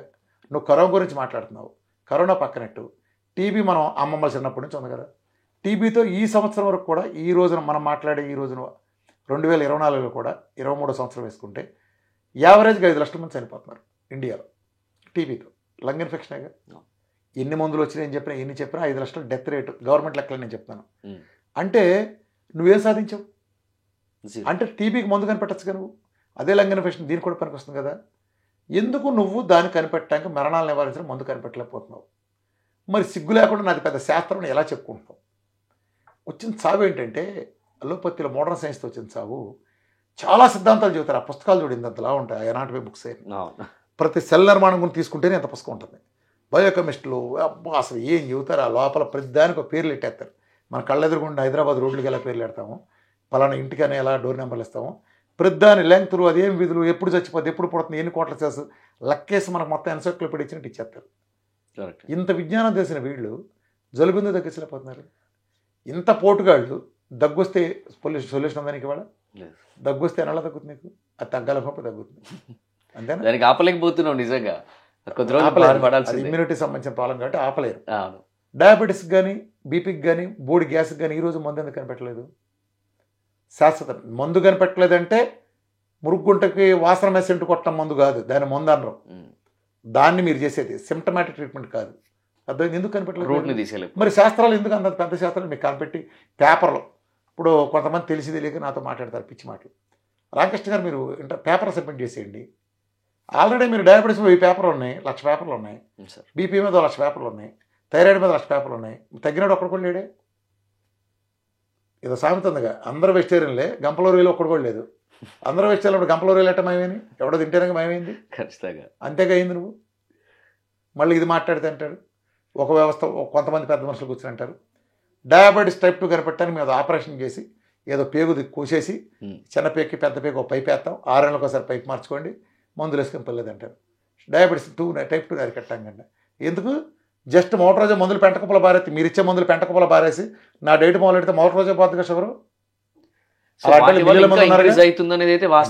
చెప్పాక వెనకడొకడు జపాన్ వెళ్ళి 20 కోట్లు పెట్టి మిషన్ కొనుక్కొచ్చి అన్నాడంట. ఎందుకురా ఏం చేస్తున్నా మిషన్ అంటే అరటిపండు వస్తుంది అన్నాడంట. ఎందుకురా అరటిపండు వెళ్ళటానికి తొక్క చేతి వలుచుకొచ్చుకు అన్నారంట. అట్టానే ఉంటుంది, అర్థమైందా? సో ఇది ఇలాంటి చెత్త ఎందుకు నువ్వు ఎందుకు కనిపెట్టాలి? టైప్ 2 కంట టైప్ 1 కంట ఐలెట్ సెల్స్ అంటే ఎవడో చచ్చిపోతాను ఏదో చేస్తా డొనేషన్లు ఇస్తారు కదా, అవి తీసుకురండి బయటికి తీసి వాటిని లివర్లోకి ఎక్కిస్తారండి ఐలెట్ సెల్స్. ఒక పద్ధతి లివర్లోకి అంటే మన అంటు కట్టినట్టు ప్లాంట్ ఇంప్లాంట్ చేస్తారు. అది లివర్లో అది పాతుకుపోయి పెరిగి అక్కడి నుంచి ఇన్సులిన్ రిలీజ్ చేస్తారట. ఏ ఆర్గాను ఇన్సులిన్ రిలీజ్ చేయాలి? ప్రకృతి ఏం ఏర్పాటు చేసింది? ప్రకృతి ఏం ఏర్పాటు చేసింది? నిన్ను ప్యాంక్రాస్లో ఉండే బీటా సెల్స్ ఇన్సులిన్ రిలీజ్ చేయాలని నేను ఉద్దేశించబడి, నువ్వు దాన్ని ఎవరి దగ్గర నుంచో తెచ్చి కడిగి తెచ్చి అక్కడ పెట్టావా? అక్కడ పెట్టలా, వేరే లివర్లో పెట్టి దానికి అంటు కట్టి, అంటే నువ్వు మామిడి చెట్టుకి నువ్వు వంగ చెట్టుకి అంటు పెట్టు, మామిడి చెట్టుకి వంకాయలు కాయించాలని తాపత్రయం ఏంటి? నువ్వు మామిడి చెట్టు ఇదేంటి అసలు టెక్నాలజీ అయితే వంగ చెట్టు విడిగా పెట్టుకోవచ్చుగా. కరెక్టే, అవును. ఎందుకంత కర్మ? ఎందుకు ఇలాంటి వికృతమైన ప్రయోగాలు చేస్తున్నావు? అంటే ఇవి తెలిసి వీళ్ళు ఇంత నాలెడ్జ్ ఉండి ఎట్లా మిస్టేక్ జరుగుతున్నాయి సార్? ఇప్పుడు నేను చెప్పిన మోడల్లో మనీ లేదు. ఓకే, నీది ఎవరికి కావాలి తగ్గటం? క్యాన్సర్ తగ్గడం ఎవరికి కావాలి? డయాబెటీస్ తగ్గడం ఎవరికి కావాలి? డయాబెటీస్ గురించి నా ఛాలెంజ్ తెలుసు కదా, నీ తగ్గినాడు చూపిస్తే మీ బతుకు 2 కోట్లు ఇస్తానని చెప్పాను. నా మూలం ఎవడ తగ్గపోతే 2 కోట్లు ఇస్తాను ఛాలెంజ్ చేశా. ఎందుకు ఒక్కడే దూరం రాలేదు? ఈవెన్ టైప్ 1 కూడా మోటార్ రోజు పెంట కుప్పలు ఇన్సులు పారేయాలన్నా. ఇప్పుడు ఇంత మంది ఉన్నారు సార్. ఒక క్వశ్చన్ అయితే, రీసెర్చ్ అనేది జరుగుతూ ఉంటుంది, టెక్నాలజీ అనేది ఉంది, రిసోర్సెస్ ఉన్నాయి, మరి ఇన్ని ఉన్నాక కూడా దానికి కంప్లీట్ రూట్ కాజ్ కి ఎందుకు రావట్లేదు అసలు? కావాలని చేయట్లేదా లేకపోతే వ్యాపారం మోడల్ ఉంటేనే జరుగుతుంది అక్కడ. వ్యాపారం మోడల్ అమ్మాలి. ఇదంతా మందుల కంపెనీలు శాసిస్తాయి మొత్తం. ఈ ప్రపంచాన్ని శాసించేది మందుల కంపెనీలు, ఇత్తనాల కంపెనీలు, ఆహారం కంపెనీలు శాసిస్తాయి. ఈ ఆహారం ఇండస్ట్రీ ఆహారాన్ని కల్తీ చేసి అజినమోటో లాంటి ఈ రెడీమేడ్ ప్లాస్టిక్ పదార్థాలు పెట్టి ఆరోగ్యాన్ని పాడు చేస్తాయి. ఆరోగ్యాన్ని పాడు చేస్తే మందుల కంపెనీలు అట్లా మళ్ళీ ఇప్పుడు సాఫ్ట్వేర్ వాళ్ళు కూడా దాంట్లో దూరతారు. మళ్ళీ పెట్టుబడులు ఖచ్చితంగా దీంట్లో వ్యాక్సిన్లో దూరతారు, వీటిలో దూరతారు, ప్రపంచాన్ని కాపాడే ఉద్ధారకులాగా ముందుకు వస్తారు. వాళ్ళు డొనేషన్లు ఇచ్చే వాళ్ళ మందుల కంపెనీలకి, వాళ్ళ మందుల కంపెనీకి వాళ్ళు ఇచ్చుకుంటారు. ఇన్ని కుంభకోణాలు అంటే దారుణమైన కుంభకోణాలు. అది రూపాయి చేసే మందు ₹1,00,000 అమ్ముతారు. వీడేమంటాడు, మీకు నేను ₹2 ఇస్తుందని అంటాడు. మనకి నీ అమ్మ ఈ దాత మహాదాత ఈ ఎయిడ్స్ మందుల్ని ₹2,00,000 చేసేదాన్ని ₹2 ఇస్తారని అంటాం. దేవుడు అక్కడ ఏదో ఆడి కంపెనీ అమ్మితే అది ₹1 కాస్ట్ దానికి. వీడు అప్పనంగా మొత్తం దేశాన్ని దోసుకుంటున్నాడు. ఇట్లా ఉంటుంది ఇదంతా. వ్యాక్సిన్ తయారు చేయడానికి ₹5 నుంచి ₹6 అవుతుంది. దాని మీద వేసే అట్టా లేబుల్తో కలిపి ఆ వాల్యూమ్కి, వాళ్ళు ఉత్పత్తి చేసే వాల్యూమ్కి ₹5 నుంచి ₹6 మంచిది. నేను చెప్పేది అట్టా, ఇంజక్షన్ బాటిల్, లోపలేసే మందు కలిపి. దాన్ని ఎంత కన్నాం మనం? ఒకటి అవసరాలకు కూడా ప్రజలను దోచుకుంటాం ఎందుకు? అది నేను ఇందాక ఒక క్వశ్చన్ అడిగాను, కరోనాకు మందు ఉందా అన్న. నువ్వు లేదన్నావు. లేనప్పుడు రోజు ₹1,00,000 బిల్లు ఎలా అయింది? మందు లేని చోట ఎలా అయింది? బుర్ర ఏమన్నా బిజినెస్? అది అంటే వ్యాపారం తెలుసుకుంటే రూల్స్ మారిపోతాయి. మావాడు చిన్నప్పుడు గేమ్ ఆడేవాడు. గేమ్ ఆడినప్పుడు అంటే మనప్పుడు ఆడేనే కాదు, ఎవరైనా చిన్నప్పుడు మనం చూసేవాడు. నేను కూడా ఒక కుళ్ళుమొత్తానం ఉంటుంది. అంటే మనం ఓడిపోతామని తెలిస్తే దానికి అనుగుణంగా రూల్స్ మారుస్తాం. అంటే ఒకసారి పోయినట్టు కాదు, 2వ ఛాన్స్ ఉంటుందని రూల్స్ మారుస్తాం. చేస్తాం. నిజానికి ఒకసారి పోతే పోయినట్టే. కానీ నేను ఆడినప్పుడు నేను గేమ్ రూల్ అయినప్పుడు నేను ఏం చెప్తాను, నేను నాకు అనుకూలంగా ఉండటం కోసం. అలా కాదు, ఇలా ఉన్నప్పుడు దీనికి ఒక ఛాన్స్ అప్పటికప్పుడు రూల్ పుట్టిస్తా. అవతలాడు తెలియదు కదా రూల్ అంటాడు. ఈ మందుల కంపెనీలు చేసేది కూడా అదే. మామూలుగా మనకి ఏదైనా జబ్బు వస్తే ఏం చేస్తారు, ఆ జబ్బు తాలూకు మందే వాడాలి. ఇప్పుడు నీకు కడుపులో నొప్పి వచ్చింది, నేను శారడే నెత్తా, ఓకేనా నీకు? తల్లపు బిళ్ళ నాట్ ఓకే కదా. అలా చెవిలో పోటు వస్తే లేకపోతే మోషన్స్ అయ్యే టాబ్లెట్ ఇస్తావు, ఓకేనా? మరి నీకు కరోనా వచ్చినప్పుడు లంగ్ ఇన్ఫెక్షన్ వస్తే నువ్వు మలేరియాకి తీసేసిన డ్రగ్గులు, హెచ్ఐవికి తీసేసిన డ్రగ్గులు, రొమటైడ్ ఆర్థరైటిస్ తీసేసిన డ్రగ్గులు ఇవన్నీ ఎందుకు వాడావు? వీళ్ళంతా ఎందుకు సర్టిఫై చేస్తున్నారు సార్? నాకు అదే అర్థమైతే. అదే చెప్తున్నా కదా, రెమిడిసివర్ అనేదాన్ని ఒక దేవుడిని సృష్టిస్తారు. క్యాస్ట్ అవే అని ఒక సినిమా ఉంది. ఆ సినిమాలో హీరో తప్పిపో ద్వీపంలోకి వెళ్తాడు. ఆ ద్వీపంలోకి వెళ్ళినప్పుడు ఆడికి ఫుట్బాల్, ఆడికి ఆ పొట్టు వచ్చినప్పుడు మిగులుతుంది. దాని మీద రక్తంతో మార్పు పడదు. దాన్ని వాడు ఒక ఫ్రెండ్ లాగా ఊహించుకుంటాడు. ఓకే, అంటే ఆడు ట్రావెలింగ్ చేయటం కూడా మాట్లాడటానికి ఆ చెయ్యే ఒక ఫ్రెండ్ లాగా. అట్లా వీళ్ళు లేదా అట్లానే కోయాళ్ళు ఒక రాతిని దేవుళ్ళలాగానో, ఒక చెట్టుని దేవతలాగానో, ఒక జంతువుని దేవతలాగానో చేసినట్టుగా వీళ్ళు అవసరానికి తగినట్టు ఒక దేవతను తీసుకొస్తారు బయటికి. అప్పట్లో కరోనా టైంలో మన ఇండియాలో రెమిడిసివర్ అన్న దేవతను తీసుకొచ్చారు. ₹800 చేసేదాన్ని దాన్ని తీసుకెళ్ళి ఎన్ని లక్షలకు అమ్మారో మనకు తెలుసు. మంతా చేసి తగ్గుతుందా? ఏమీ తగ్గదు.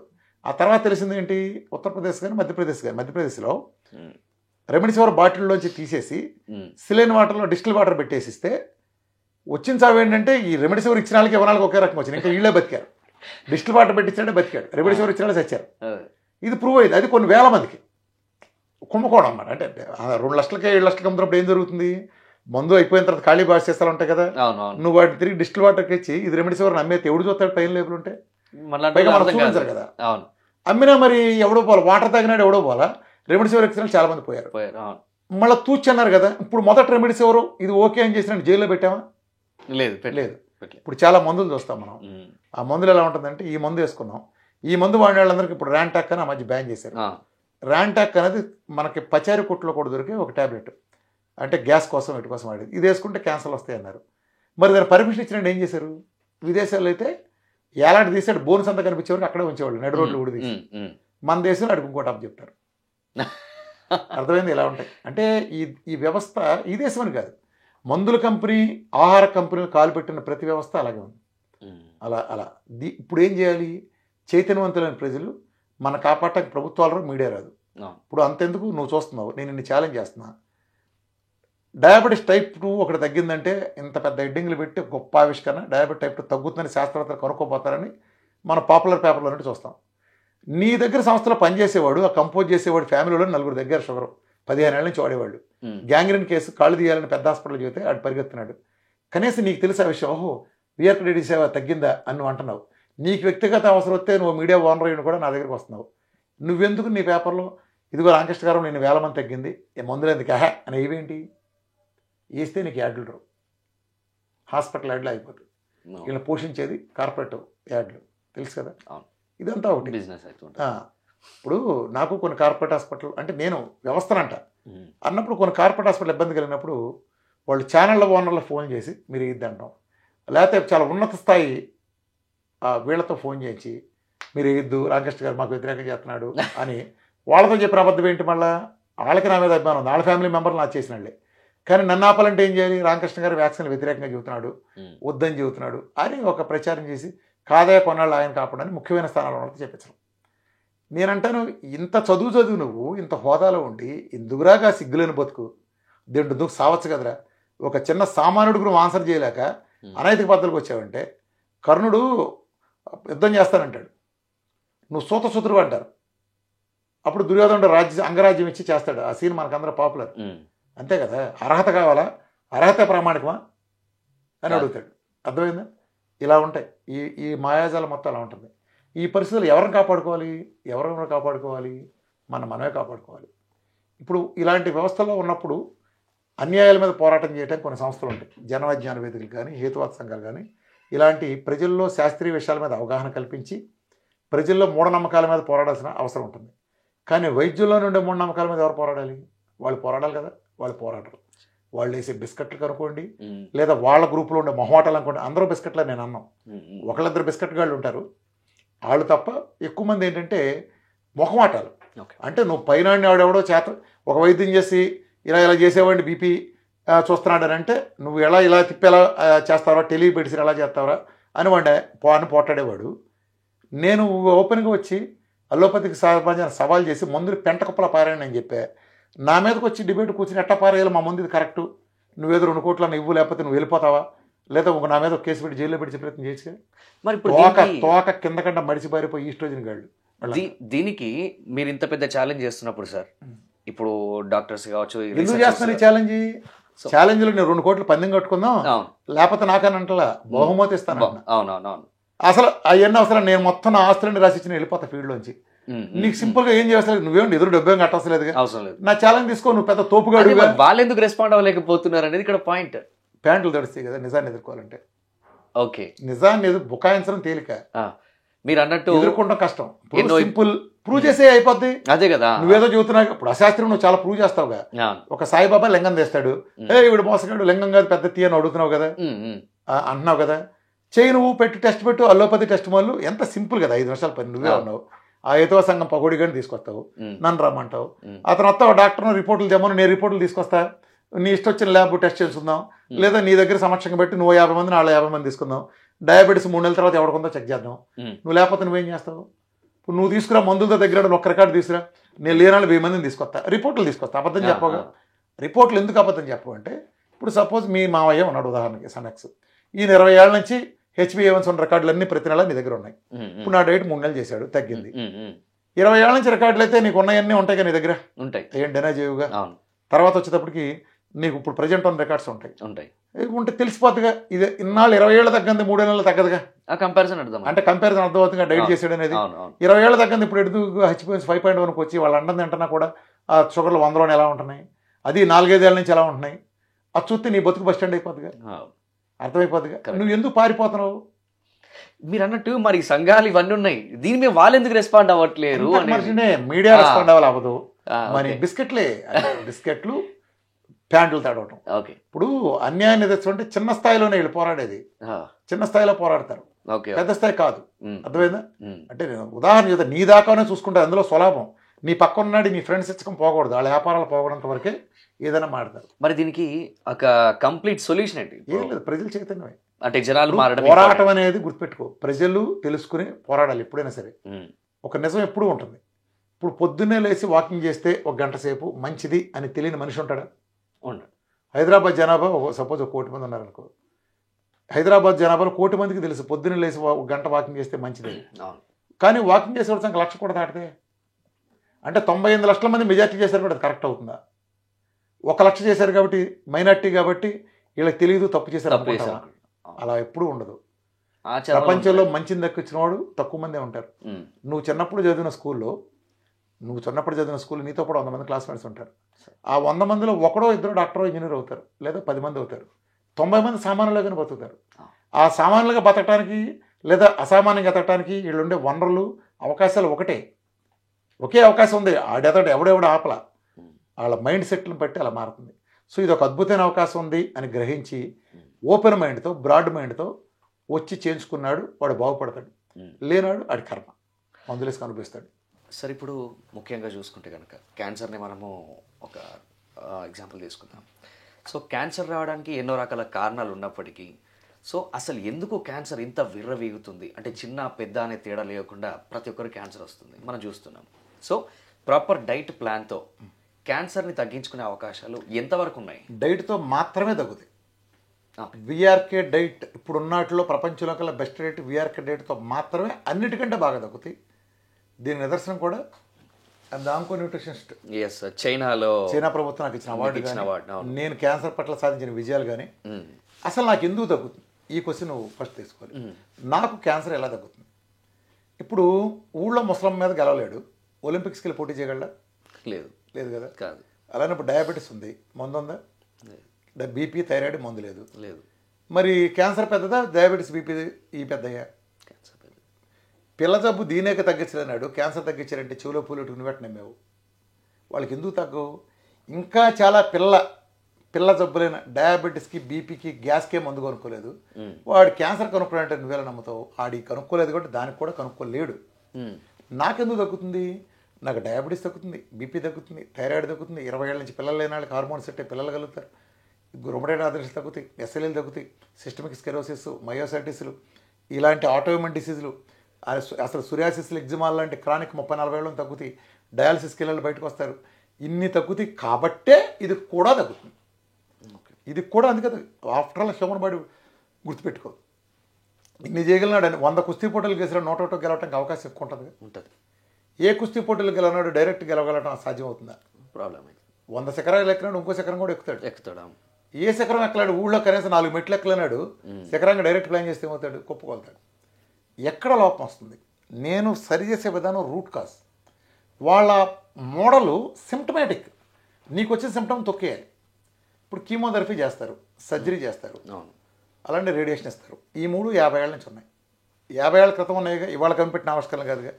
మరి స్టీవ్ జాబ్స్ ఉన్నాడు అమెరికాలో, ఇంకా అనేక మంది ప్రముఖులు ఉన్నారు క్యాన్సర్తో. మన తెలుగులో సినిమాలో చనిపోయిన వాళ్ళందరూ కూడా రామానాయుడు దగ్గర నుంచి కృష్ణ గారు ప్రతి ఒక్కళ్ళు క్యాన్సర్తో చనిపోయి తెలుసు. అనేక మంది సెలబ్రిటీలు సెంట్రల్ గవర్నమెంట్లో కానీ ఉన్నాళ్ళు, ఉన్న స్థానాలంతా క్యాన్సర్తో పోయారు, రాష్ట్రపతులు అందరూ. మరి క్యాన్సర్కి మందేది? మందు ఉంటే ఎన్టీ రామారావు గారి భార్య దగ్గర నుంచి ఇంతమంది ఆ రోజు ఈ 3 అప్పుడు ఉన్నాయి. సర్జరీలు ఉన్నాయి, ఇదే కీమోథెరపీ, ఇదే ఉన్నాయి. ఇప్పుడు ఎక్కువ ఏమీ లేవు.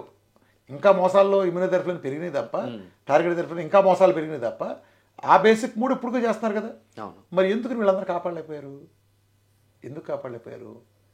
నువ్వు లక్షణం తీసినా షుగర్కి నువ్వు కొంతకాలం చేసి 20 ఏళ్ళు 25 ఏళ్ళు నేను ఎట్టగలవు. గ్యాస్ అనేది లక్షణం తీసినా ఆ మందు ఇచ్చి కొంతకాలం చేస్తే అది సంపద కాబట్టి. కానీ క్యాన్సర్ అనే లక్షణం తీసినా మాత్రం ఉపయోగం లేదు, ఆ రోగం నుంచి చంపేస్తుంది కాబట్టి. అందుకని నేను డెత్స్ వస్తున్నాయి. అక్కడ సిమ్టమే తీసి నువ్వు ఇక్కడ సిమ్టమ్ తీస్తే ఏమవుతుంది? అసలు క్యాన్సర్ వైద్యంలో లోపం ఏంటో నేను చెప్పనా?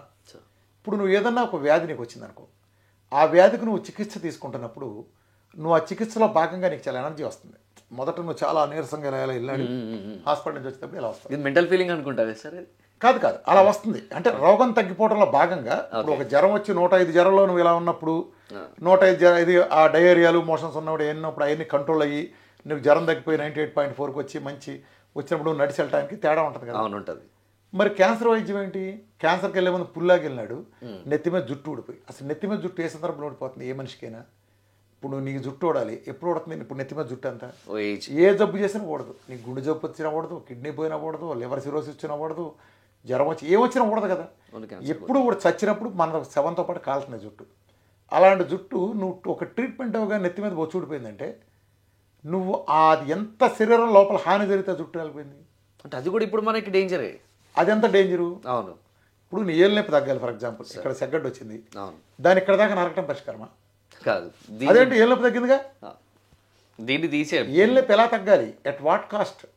అది ఎంతవరకు వేలుగా తగ్గాలి. అవును. నీ కడుపులో నొప్పి తగ్గించే మార్గం అంటే చెవులో పూట తెప్పించి కడుపులో నొప్పి తగ్గించడం కాదు. కాదు, నీ కడుపులో నొప్పిని ఇండిపెండెంట్గా తగ్గించాలి. అది నేను కోరుకునేది, ఒక రోజు కోరుకునేది అది. నువ్వేంటి అలా బోనస్లు ఇస్తున్నావు దానికి? నీరసపడిపోయినాడు ఎలా తగ్గుతుంది? ఒక రోగం వచ్చింది ఫర్ ఎగ్జాంపుల్, ఒక రోగం వస్తే ఎవరైనా ఎలా దాన్ని ఎదుర్కొంటుంది? మన రోగనిరోధక శక్తి దాని మీద ఫైట్ చేస్తుంది, అంతే కదా. నీకు జ్వరం వచ్చినా, ఒక కడుపులో నొప్పి వచ్చినా, నీ ఒంట్లో వైరస్ చేరినా దాని మీద ఫైట్ చేసేది నీ ఒంట్లో ఉండే రోగనిరోధక శక్తి, మన ఇమ్యూనిటీ. అవును. అంటే ఇమ్యూనిటీ పెరిగితే, రోగనిరోధక శక్తి పెరిగితే రోగాలను సమర్థంతో ఎదుర్కోగలుగుతాం. అంటే మన సైన్యం యొక్క బలం పెరిగితే విదేశీ శక్తుల దాడిని సమర్థవంతంగా తిప్పికొట్టగలుగుతాం కదా. నువ్వేంటి ఇమ్యూనిటీని పడేస్తే రోగం తగ్గుతుందంటావేంటి? నువ్వు ఇమ్యూనిటీని పడేస్తే రోగంతో ఎవడ పేరాడతాడు? ఇప్పుడు మనం ఉన్నాం, ఇటు పాకిస్తాన్ చైనా ముప్పు ఉంది, అమ్మో సైన్యానికి బోల్డ్ డబ్బులు అవుతున్నాయి, నీ సైన్యం మొత్తం బలం తీసేసి ఓ 10 మందిని 20 మందిని ఉన్న బోర్డర్ దగ్గర గస్తీ కాపలా పెట్టినట్టు పెట్టామనుకో, సైన్యాన్ని పీకేసి ఏం జరుగుద్ది? తర్వాత మనకే హాని కదా, తుక్కు కింద కొడతాయి మిగతా వచ్చి కదా. నీ ఇమ్యూనిటీ చచ్చిపోయిన రోగం మరింత విజృంభిస్తుంది కదా. ఈ లాజిక్ ఎందుకు మర్చిపోయావు? ఇమ్యూనిటీని చంపి రోగం తగ్గించడం ఏంటి? అసలు ఎందుకు మర్చిపోయారు? అసలు బేసిక్స్కి ఎందుకు దూరం అవుతున్నారు?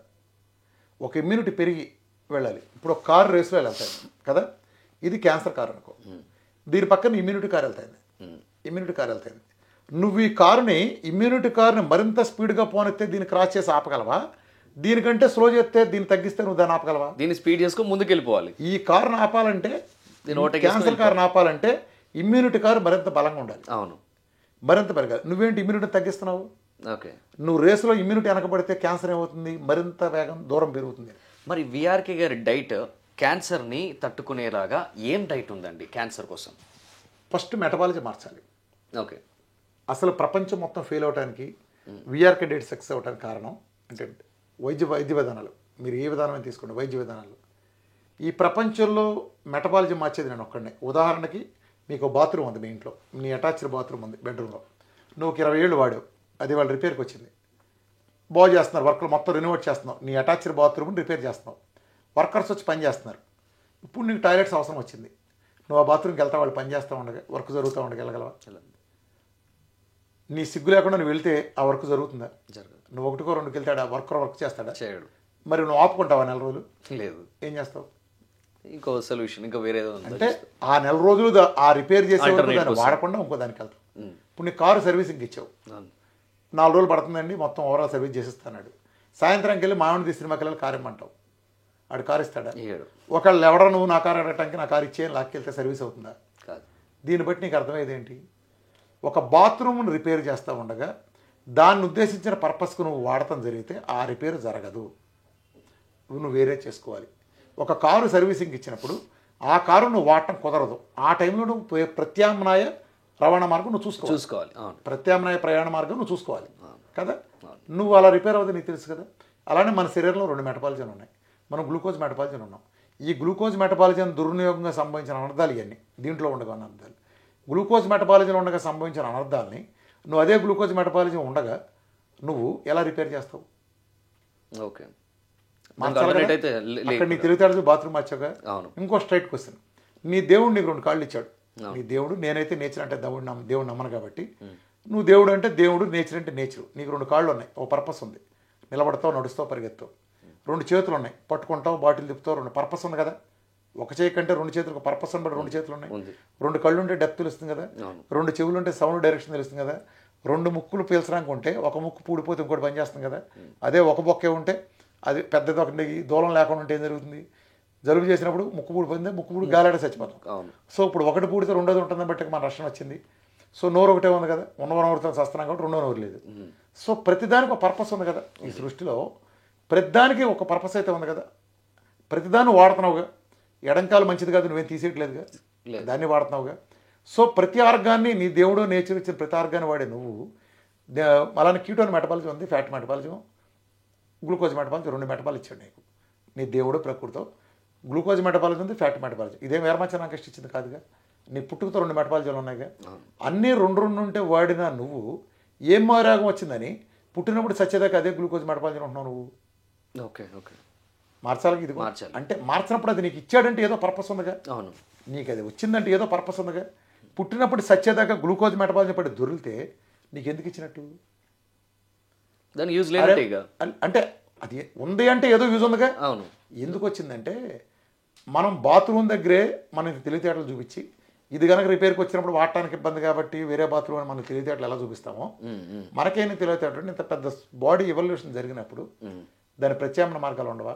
గ్లూకోజ్ మెటబాలిజం రిపేర్ వస్తే గ్లూకోజ్తో ఉండగా రిపేర్ అవ్వదు కాబట్టి కీటోన్ మెటబాలిజంలో ఒరే తాత్కాలిక రిపేర్ చేస్తున్నాం, కీటోన్ మెటబాలిజం ఉండి ఇది స్పేర్ టైర్, దీంట్లో ఉండు, దీని తర్వాత ఇది తగ్గిన తర్వాత నువ్వు వచ్చేస్తావు. నువ్వు దాంట్లోనే ఉంటే రిపేర్ ఎలా చేస్తావు? నువ్వు చేయలేదు. అర్థమైందా? అర్థమైంది. నీ మీద బురద నీళ్ళు పడినాయి, రోడ్డు మీద నువ్వు వెళ్తాంటే ఒక రోడ్డు పక్కన వెళ్తున్నావు, బురద నీళ్ళు పడినాయి. ఇప్పుడు నేను వచ్చి ఏ బురద నీళ్ళు అయితే నీ మీద పడినాయో అదే గుంటలోంచి బురద నీళ్ళు బకెట్తో తోడి నీకు ఇచ్చే స్నానం చేయమని, నీకు నేను తోడిచ్చిన అదే బురద నీళ్ళతో నీ ఒంటి మీద బురద నీళ్ళు వదులుతుందా? వేరే నీళ్లు వాడాలి కదా. వేరే నీళ్లు వాడితేనే నీకు బురద నీళ్ళు వదులుతాయి కదా. మరి అన్ని తెలివితేటలు చూపించావు నువ్వు. గ్లూకోజ్ బురద నీ మీద పడితే గ్లూకోజ్ బురదతో ఎలా కడుగుతావు, ఎలా రిపేర్ చేస్తావు? మొత్తం అల్లోపతి మిగిలిన వైద్య వ్యవస్థలతో సహా అన్ని వ్యవస్థలు సంకనాగటానికి ప్రజల సంకనాగించడానికి కారణం అదే. నా దానికి తగ్గటానికి నేను మెటబాలిజం మార్చేది నేనే. ఓకే. కీటో డైట్లో కూడా మిగిలిన మెటబాలిజం మార్చరు. ఇక్కడ కూడా కొంతమంది తెలిసి తెలియని డాక్టర్లు, హాఫ్ నాలెడ్జ్ డాక్టర్లు, వీళ్ళు ఇంకా ప్రమాదకారులు. దాని బదులు గ్లూకోజ్ డాక్టర్లు హాఫ్ నాలెడ్జ్ డాక్టర్లు ఉన్నారు, LCHF అంటే ఒకటి మొదలు పెడతారు. వీళ్ళు పెట్టేది ఏంటంటే ఫుడ్ ఫ్యాట్ పెడతారు. నేను కనీసం కాలి గోటు కింద కూడా లెక్కేంది దాన్ని. వీళ్ళ హాఫ్ నాలెడ్జ్ ఏంటంటే చికెన్ కొంచెం పెట్టి ఇదిగో ఇందులో ఎంత ఫ్యాట్ ఉంది, ఈ ఏదో కూరగాయలు పెట్టి అది లెక్కేసి ఇది లెక్క ఇందులో ఫ్యాట్ ఉంది, ఇందులో ఎంత ఫ్యాట్ ఉంది, ఇదో ఫ్యాట్. ఫుడ్ ఫ్యాట్ని ఫ్యాట్ కింద లెక్కేస్తారు. ఇప్పుడు నేను ఒక ఫ్రూట్ ఇస్తాను అనుకో, ఆ ఫ్రూట్లో న్యూట్రియన్స్ ఉంటాయి, గ్లూకోజ్ ఉంటుంది. నేను న్యూట్రియన్స్ ఒకటే తీసుకోమంటే నువ్వు ఫ్రూట్ తినగలవా? ఇది వెళ్తే దాంతోపాటు బోనస్ అది కూడా వెళ్తుంది. నీ కారుని వచ్చేటప్పుడు వెనక టైర్ లేకుండా ముందు టైర్లు మాత్రం వేసిరామంటే నువ్వు వేసిరాగలవా? వేసిరాలేవు కదా. అలానే నేను గ్లూకోజ్ పెడితే దానికి శత్రువు గ్లూకోజ్ మెటబాలిజం మార్చలేను కదా. నువ్వు మంచిదని మంచి ఒకటి పెడితే, నువ్వు ఫ్యాట్ అని పెడితే దాంతోపాటు ప్రోటీన్ కూడా వస్తుంది కదా. ప్రోటీన్ అగైన్ గ్లూకోజ్ కదా, సెమీ గ్లూకోజ్. సరే ఇదంతా వేరే సబ్జెక్ట్ కదా. నీకు వేరే అన్నీ అందుతున్నప్పుడు ఫ్యాట్ ఇలా డెఫినేషనే తెలియదు. ఈ ప్రపంచంలో విఆర్కే డేట్కి మిగిలిన డేట్ తేడా ఏంటంటే ఫుల్లీ శాచురేటెడ్ ఫ్యాట్, ప్రపంచంలో highest saturated fat coconut oil. దాన్ని నేను 90 నుంచి 100 గ్రాములు అంటే ఒక సగటు మనిషి BMR 2000 క్యాలరీస్ అనుకుంటే ఇంచుమించు 900 calories only direct fully saturated ఫ్యాట్తో ఇచ్చే ఈ ప్రపంచపు ఒకే ఒక్క diet VRK diet. My definitions are very clear. నేను ఏదైతే కొబ్బరి నూనె తాగమని చెప్తాను ఆ కొబ్బరి నూనెకి ప్రపంచంలో కేరళ దగ్గర నుంచి అమెరికా దగ్గర నుంచి ప్రపంచంలో వాడే మిగిలిన అన్ని దేశాలు అన్ని వాడే కొబ్బరి నూనెకి ఏమాత్రం పోలికలేదు. ఎగైన్ నేను ఇందాక నెయ్యి చెప్పిన డెఫినేషన్ లాగా వాడు చెప్పే నెయ్యి వేరు, అమెరికా వాడు ఇంకోడో గీ అనే దాని ప్రాపర్టీస్ వేరు, నేను తీసే ఫర్మెంటేషన్ చెప్పిన ప్రాసెస్ వేరు. My definitions are very clear. మా ఫ్యాట్ పూర్తిగా మూలక స్వభావం వేరు. ఈ ప్రపంచంలో వాటర్ సంబంధించి కూడా 4 లీటర్ల వాటర్ ఇచ్చే ఒకే ఒక డైట్ నాది. మిగిలిన ఎవడో 2-2.5 మించి ఈ ప్రపంచ చరిత్రలో ఏ డైటు 2-2.5 లీటర్ మించి వాటర్ ఇవ్వలేదు. ఇంత కాంప్రహెన్సివ్ ప్రోగ్రాం లేదు కాబట్టే నేను మెటబాలిజం మార్చడానికి అద్భుతంగా స్మూత్గా జరుగుతుంది. కాబట్టే నా డెఫినేషన్లో ఇదిగో ఇన్ని స్పూన్లు తినాలి, ఇంత తినాలి, ఇంత తినాలి క్లియర్గా ఇచ్చే ఒక program 1 meal 2 meal liquid fasting 3 మీలు అట్లానే గుమ్మడిగల తింటే ఇన్ని స్పూన్లు మ్యారినేషన్ ప్రతి రూల్ని నేను చక్కగా డెఫినేషన్ ఇచ్చాను, నిలబడ్డాను. ప్రజల కోసం వేల మంది నా అడ్మిన్ల వ్యవస్థతో నిలబడి కలబడి నేను వాళ్ళతో తలపడ్డాను, అంతా ఎక్స్ప్లెయిన్ చేసి నిలబడ్డాను. కాబట్టే ఫలితాలు చూపించగలను. కాబట్టే ఇది సైన్స్గా రూపొందించింది సార్. అందుకే దీన్ని సవాల్ చేసేవాడు ఎంతవరకు పుట్ల ఆడు ఈస్ట్రోజన్ హేతువాదగాళ్ళ దగ్గర నుంచి అసలు నన్ను నా డైట్ని విమర్శించే డాక్టర్ లేడు వాడు సార్. ఇప్పుడు మీరు అందరూ వాళ్ళ టెస్ట్ మోల్ చూసి మొదట సహజం ఎవడైనా ఒకటి సడన్గా రాగానే ఏదో చెప్పగానే వాళ్ళందరూ నన్ను తిట్టుకుంటూ కూడా చాలా సహజం. నేను వచ్చి వాళ్ళు చెప్పిన దాన్ని భిన్నంగా మందులు పెంట కుప్పలు పారేయండి అనగానే వాళ్ళు వీడేదో సెన్సిటివ్ పకోడిగాలు చాలా మంది వచ్చారు కదా, వాళ్ళలాగా అనుకున్నారు. కానీ మిగిలిన యూట్యూబ్లో ఉండేవాడు ఎవరికి నాకు భిన్నమండి. నేను ప్రజల్లోకి వెళ్ళా. నేను ఒక మీటింగ్ పెడితే 25,000-30,000 మంది జనం వచ్చేవాళ్ళు. 8 గంటలు చెప్పేవాడిని. రికార్డు స్థాయి ఒక సినిమా హీరో కానీ ఒక రాజకీయ నాయకుడు కానీ ఎవరో సాధించిన ఫీట్స్ అంత ప్రజలను కూర్చోబెట్టి రాత్రి 2 దాకా సైన్స్ చెప్పా, ఒప్పించా. పెద్ద క్యాన్సర్ హాస్పిటల్ క్యాన్సర్ గురించి 4:30-3 గంటల సెషన్లు ఇచ్చా. పెద్ద 200-300 డాక్టర్లతో మాట్లాడా, ప్రపంచంతా తిరిగా, యూనివర్సిటీలో మాట్లాడా, నా సిద్ధాంతాన్ని చెప్పా. ఇప్పుడు ఈ రోజుకి నా దగ్గర ఇప్పుడు మీరు రామకృష్ణాలతో నాతో మాట్లాడతారు. పైన క్యాన్సర్ మీద 3 గంటల క్లాస్ ఉంటుంది, డయాబెటీస్ మీద 3 గంటల క్లాస్ ఉంటుంది. డీటెయిల్డ్ సెషన్స్ ఎవరైనా వచ్చి ఫ్రీగా చూడొచ్చు. ఫోన్లు తీసుకుని పైకి పంపిస్తాం. మీరు 3 గంటలు చూస్తే మీరు అర్థం కాదు, అసలు నేను డౌట్ అడగకుండా చూస్తా. అంత డీటెయిల్డ్గా క్యాన్సర్ అంటే ఏంటో నాకు తెలుసు కాబట్టి నేను తగ్గించగలుగుతున్నా. మిగిలిన సమాజాలు మిగిలిన వైద్య విధానాలకి క్యాన్సర్ అంటే తెలియదు. నువ్వు కావాలంటే ఎంత పెద్ద ఆంకాలజిస్ట్ అని అడిగి చూడు, క్యాన్సర్ వస్తుందమ్మా, అది ఏముంది చాలా కారణాలు ఉంటాయి, మనకు కూడా తెలియదు, అది నువ్వు ఏం చేయాలో చూడు అంటారు. సార్ మీరు చేస్తే కీమో చేసుకుని తగ్గుద్దారంటే అంటే తగ్గదమ్మా, తగ్గదు, కంట్రోల్ అవుతుంది. సార్ తగ్గపోట కంట్రోల్ తేడా ఏంటి? కంట్రోల్ అంటే ఏంటి? క్యాన్సర్ ఉన్నట్టే కదా మరి. అట్లా అంటే ఇంకా ఒక ఆర్గాన్ది నువ్వు కీమోథెరపీలు రేడియేషన్ ఇచ్చి సర్జరీ చేసినాక 4 ఆర్గాన్కి వెళ్ళడానికి కంట్రోల్ అంటారా? కొంతమంది ఉన్నారంటే, కొంతమంది ఎప్పుడూ ఉంటారు, గుర్తుపెట్టుకోండి. ఇమ్యూనిటీ బలంగా ఉన్న కొంతమంది ఉంటారు. అది అన్ని చోట్ల పనిచేస్తుందని వైద్యం అంటారు. ఒక ట్యాబ్లెట్ 5 పనిచేస్తే మిగిలిన పనిచేసేటప్పుడు అది ట్యాబ్లెటే అవ్వదు, అది మందే అవ్వదు. నువ్వు మూల కారణం అరికడుతున్నావా? ఒక 21 ఏళ్ల అమాయకురాలు లేదా 10 సంవత్సరాల పాప క్యాన్సర్ వచ్చిందంటే గుట్కాలు సిగరెట్ల మూలం కాదు కదా, ఏదో ఒక ఎక్స్ అనే కారణం వచ్చింది కదా. ఆ ఎక్స్ అనే కారణాన్ని నీకు తెలియదు కదా. ఎక్స్ అనే కారణం తీయకుండా నువ్వు ఏ చికిత్స చేసినా ఎక్స్ అనే కారణం ఆ అమ్మాయి కంటిన్యూ చేస్తుంది కాబట్టి ఆ అమ్మాయికి మళ్ళీ క్యాన్సర్ వస్తుంది కదా, క్యాన్సర్ తిరగ పెడుతుంది కదా. నువ్వు ఫెయిల్యూర్ కదా. అంటే రూట్ కాజ్ని అడ్రస్ చేయకుండా నువ్వు ఎలా జబ్బు తగ్గిస్తావు?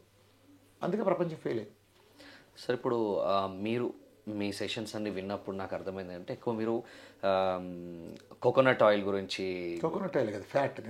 కోకోనట్ ఆయిల్ అద్భుతం, తల్లిపాల తర్వాత అదే దాని గురించి చెప్తున్నారు.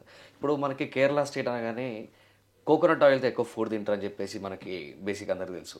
సో మరి అక్కడ కూడా ఇలాంటి కేసెస్ ఏం రైజ్ అవ్వట్లేదు? కేరళ జబ్బులు చాలా ఉంటాయి. ఎందుకని? ఇదే పప్పులో కాలంటే. సార్ ఇప్పుడు నువ్వు తెల్లచొక్క వేసా మాత్రం ప్రైమ్ మినిస్టర్ అవ్వలేము. కాలేము. ప్రైమ్ మినిస్టర్ తెల్లచొక్క వేసి ఉండొచ్చు, కానీ నువ్వు తెల్లచొక్క వేస్తూ ప్రైమ్ మినిస్టర్ కాలేవు. ఈ తేడా తెలుసుకో. కేరళలో ఏం చేస్తారు? ఇప్పుడు మనం ఇక్కడ ఉంది, ఆంధ్రప్రదేశ్లో ఉన్నారు. వంటింట్లోకి వెళ్ళి ఆయిల్ ఏమన్నా మూతలు పోసి తాగుతాం మనం. ఒక 70 గ్రాములు తీసుకు రోజు ఒకటి తాగుతాడా? తాగడు కదా. అట్టనే కేరళలో కూడా తాగరు. ఇప్పుడు మనం ఇక్కడ దేనికి వాడతాం? మన అమ్మ గారెలు ఎత్తానో, పులిహోర వండుతానో, లేకపోతే తాలింపు పెడతానో, బెండకాయ కూర వేస్తానో, దానికే కదా మనం వాడేది వంటాయిల్ని. వాళ్ళు అందుకే వాడతారు. చిప్స్ వేసుకుంటానికి, దోశలు వేసుకుంటానికి, గారెలు వండుకుంటానికి, ఈ పులిహోరలు వండుకుంటానికి వాటికే వాడతారు. వాళ్ళు ఎందుకు తాగుతారు కొబ్బరి నూనె? తాగరు కదా. రెండోది, నేను ఇక్కడ మీకు ఏమన్నా వైద్యంలో అన్నంలో ఆయిల్ మార్చుకుని వండితే తగ్గుతుందని చెబుతానా? టోటల్ అన్నం మెతుకుంటుకుంటే నాకు వీల్లేదంట. కార్బోహైడ్రేట్స్ పప్పు గింజ కూడా తాలింపులు వేయటానికి వీల్లేదంటున్నా. మరి ఏమీ చేయట్లేదు వాళ్ళు. నేను మెటబాలజీ మారుస్తున్నాడు, మెటబాలజీ మార్చట్లా, ఆయిల్ మారుస్తున్నారు. ఈ రాయి కంకర రాయి బదులు ఇటుక రాయి వాడుతున్నారు. అంతే. మన మీద మంచి ఆయిల్ వాడుతున్నారు అంతే. అది కూడా తాగటానికి కాదు, అది వేడి చేయడానికి ఉపయోగపడే ఆయిల్. ఓకే. ఒక ఆహారాన్ని వేడి చేయడానికి ఉపయోగపడే ఇంత పోర్షన్ ఉండే ఆయిల్ మాత్రం వాడుతున్నారు. వాళ్ళే కొబ్బరి నూనె తాగట్లా, నా డైట్ చేయట్లేదు. వాళ్ళు ఉంది గ్లూకోజ్ మెటబాలజీ. నేను ఎందుకు తగ్గిస్తున్నాను ఇక్కడ? గ్లూకోజ్ మెటబాలజీ అని మార్చి తగ్గిస్తున్నాను. మీరు అలా చూసుకుంటే నా డైట్ చేసిన రోజు నేను 30 కిలోలు తగ్గా. నేను చుక్క కొబ్బరి నూనె తాగలా, నేను పెరుగు మీద మేకడ తిన్నా. 2 నెలల్లో 30 కిలోలు తగ్గా. బోల్డ్ మంది నెయ్యి వేసి తగ్గిన వాళ్ళు బోల్డ్ మంది ఉన్నారు. అంటే కొబ్బరి నూనె వెరీ ఎఫెక్టివ్. నేను అదే చేసి ఉంటే 40 తగ్గుండేవాడు. బట్ ఐఎమ్ కంఫర్టబుల్ పెరుగు మీద మేకడ కాబట్టి నేను చేశాను. అర్థమైందా? అంటే మరి కొబ్బరి నూనె లేకుండా కూడా నేను 30 కిలోలు తగ్గాక నా రిజల్ట్ వచ్చేది ఫ్యాట్ మీద. ఓకే. ఒక ప్రోగ్రామ్ మీద వస్తుంది. కేరళలో ఒక్కడు కూడా ప్రోగ్రామ్ చేయడు. నువ్వు అన్నం తింటా, బజ్జీలు తింటా, పాయసాలు తింటా, థమ్స్అప్ రంచుకుంటా, కొబ్బరితో వంట చేసుకుంటే అయిపోద్దా? టోటల్ స్టైల్ చేంజ్ కాకుండా ఇది ఒక్కటి మాత్రం రోట్లు మార్చాలి కదా. అదే నేను చెప్పాను, తెల్ల చొక్కా వేసుకుంటే నువ్వేం మూడీ కాలేవు కదా. కరెక్ట్. మూడీలాగా డ్రెస్ వేసుకుంటే గడ్డం వేస్తే మూడీ అయిపోతావు. చాయ్ అమ్మే వాళ్ళందరూ ప్రధానమంత్రులు అయిపోతారు. ఇది కూడా అంతే. ఇది హాస్య సిల్లి. ఇలాంటి క్వశ్చన్స్ కూడా సిల్లి వీళ్ళంతా. అట్లా ఉంటుంది. And thank you so much sir. Thanks for your time. And next మాతో ఇక మీరు ఇలాగ అసోసియేట్ కావాలని కోరుకుంటున్నాం. సో నా బిజీ షెడ్యూల్ ఎప్పుడైనా నేను చెప్పలేను. ప్రస్తుతానికి తీసుకుని మీరు ఎప్పటి నుంచో చాలా కాలం నుంచి ఫాలో చేస్తారు కాబట్టి కొంచెం దీంతో చేశాను. వీలైనంత వరకు మీ యొక్క ప్రోగ్రామ్ని కూడా మేము ఇంకా రీచ్ అయ్యేట్టుగా చేయడానికి ప్రయత్నాలు చేస్తూ ఉంటాం. 100% వీఆర్కే డైట్ అనేది అందరికి కూడా రీచ్ అవ్వాలని. కానీ అలానే మీ ద్వారా నేను ఏం చెప్తానంటే, నాది వాట్సాప్ నెంబరు నాది పాత్ 924647 నేను తీసేశాను సార్. నేను వేరే కొత్త నెంబర్ త్వరలో అనౌన్స్ చేస్తాను. అంటే కొంతమంది వాట్సాప్ నెంబర్కి చేసి రిప్లై రాలేదనుకుంటున్నారు. నేను ఆ నెంబర్ని తీసేశాను. వేరే నెంబరు ఫ్యాన్సీ నెంబర్తో తొందరలో మీ ముందు చెప్తాను. వేరే ప్రాజెక్ట్ని వచ్చినప్పుడు అనౌన్స్ చేస్తాను. అప్పటి వరకు దానికి దయచేసి రాలేదని మాత్రం మీరు మెసేజ్ అనుకోమాకండి. నన్ను ఎవరైనా కలవాలంటే నా వీఆర్కే ఎక్స్క్లూజివ్ ఛానల్ కింద నెంబర్ స్క్రోల్ అవుతా ఉంటే నా అపాయింట్మెంట్ తీసుకుని రావచ్చు. లేదా నన్ను డైరెక్ట్ కలవాలనుకున్న వాళ్ళు ఏంటంటే రామకృష్ణ హెల్త్ లైన్ హైదరాబాద్ బంజారాహిల్స్ అని కొడితే డైరెక్ట్ గూగుల్ మ్యాప్స్ చూపిస్తాయి. అంటే చాలామంది అడ్రస్ ఏంటి అంటారు. మీ ద్వారా తెలియజేస్తాను. రామకృష్ణ హెల్త్ లైన్ నన్ను నేరుగా కలవచ్చు. Thank you so much. Thanks for your time.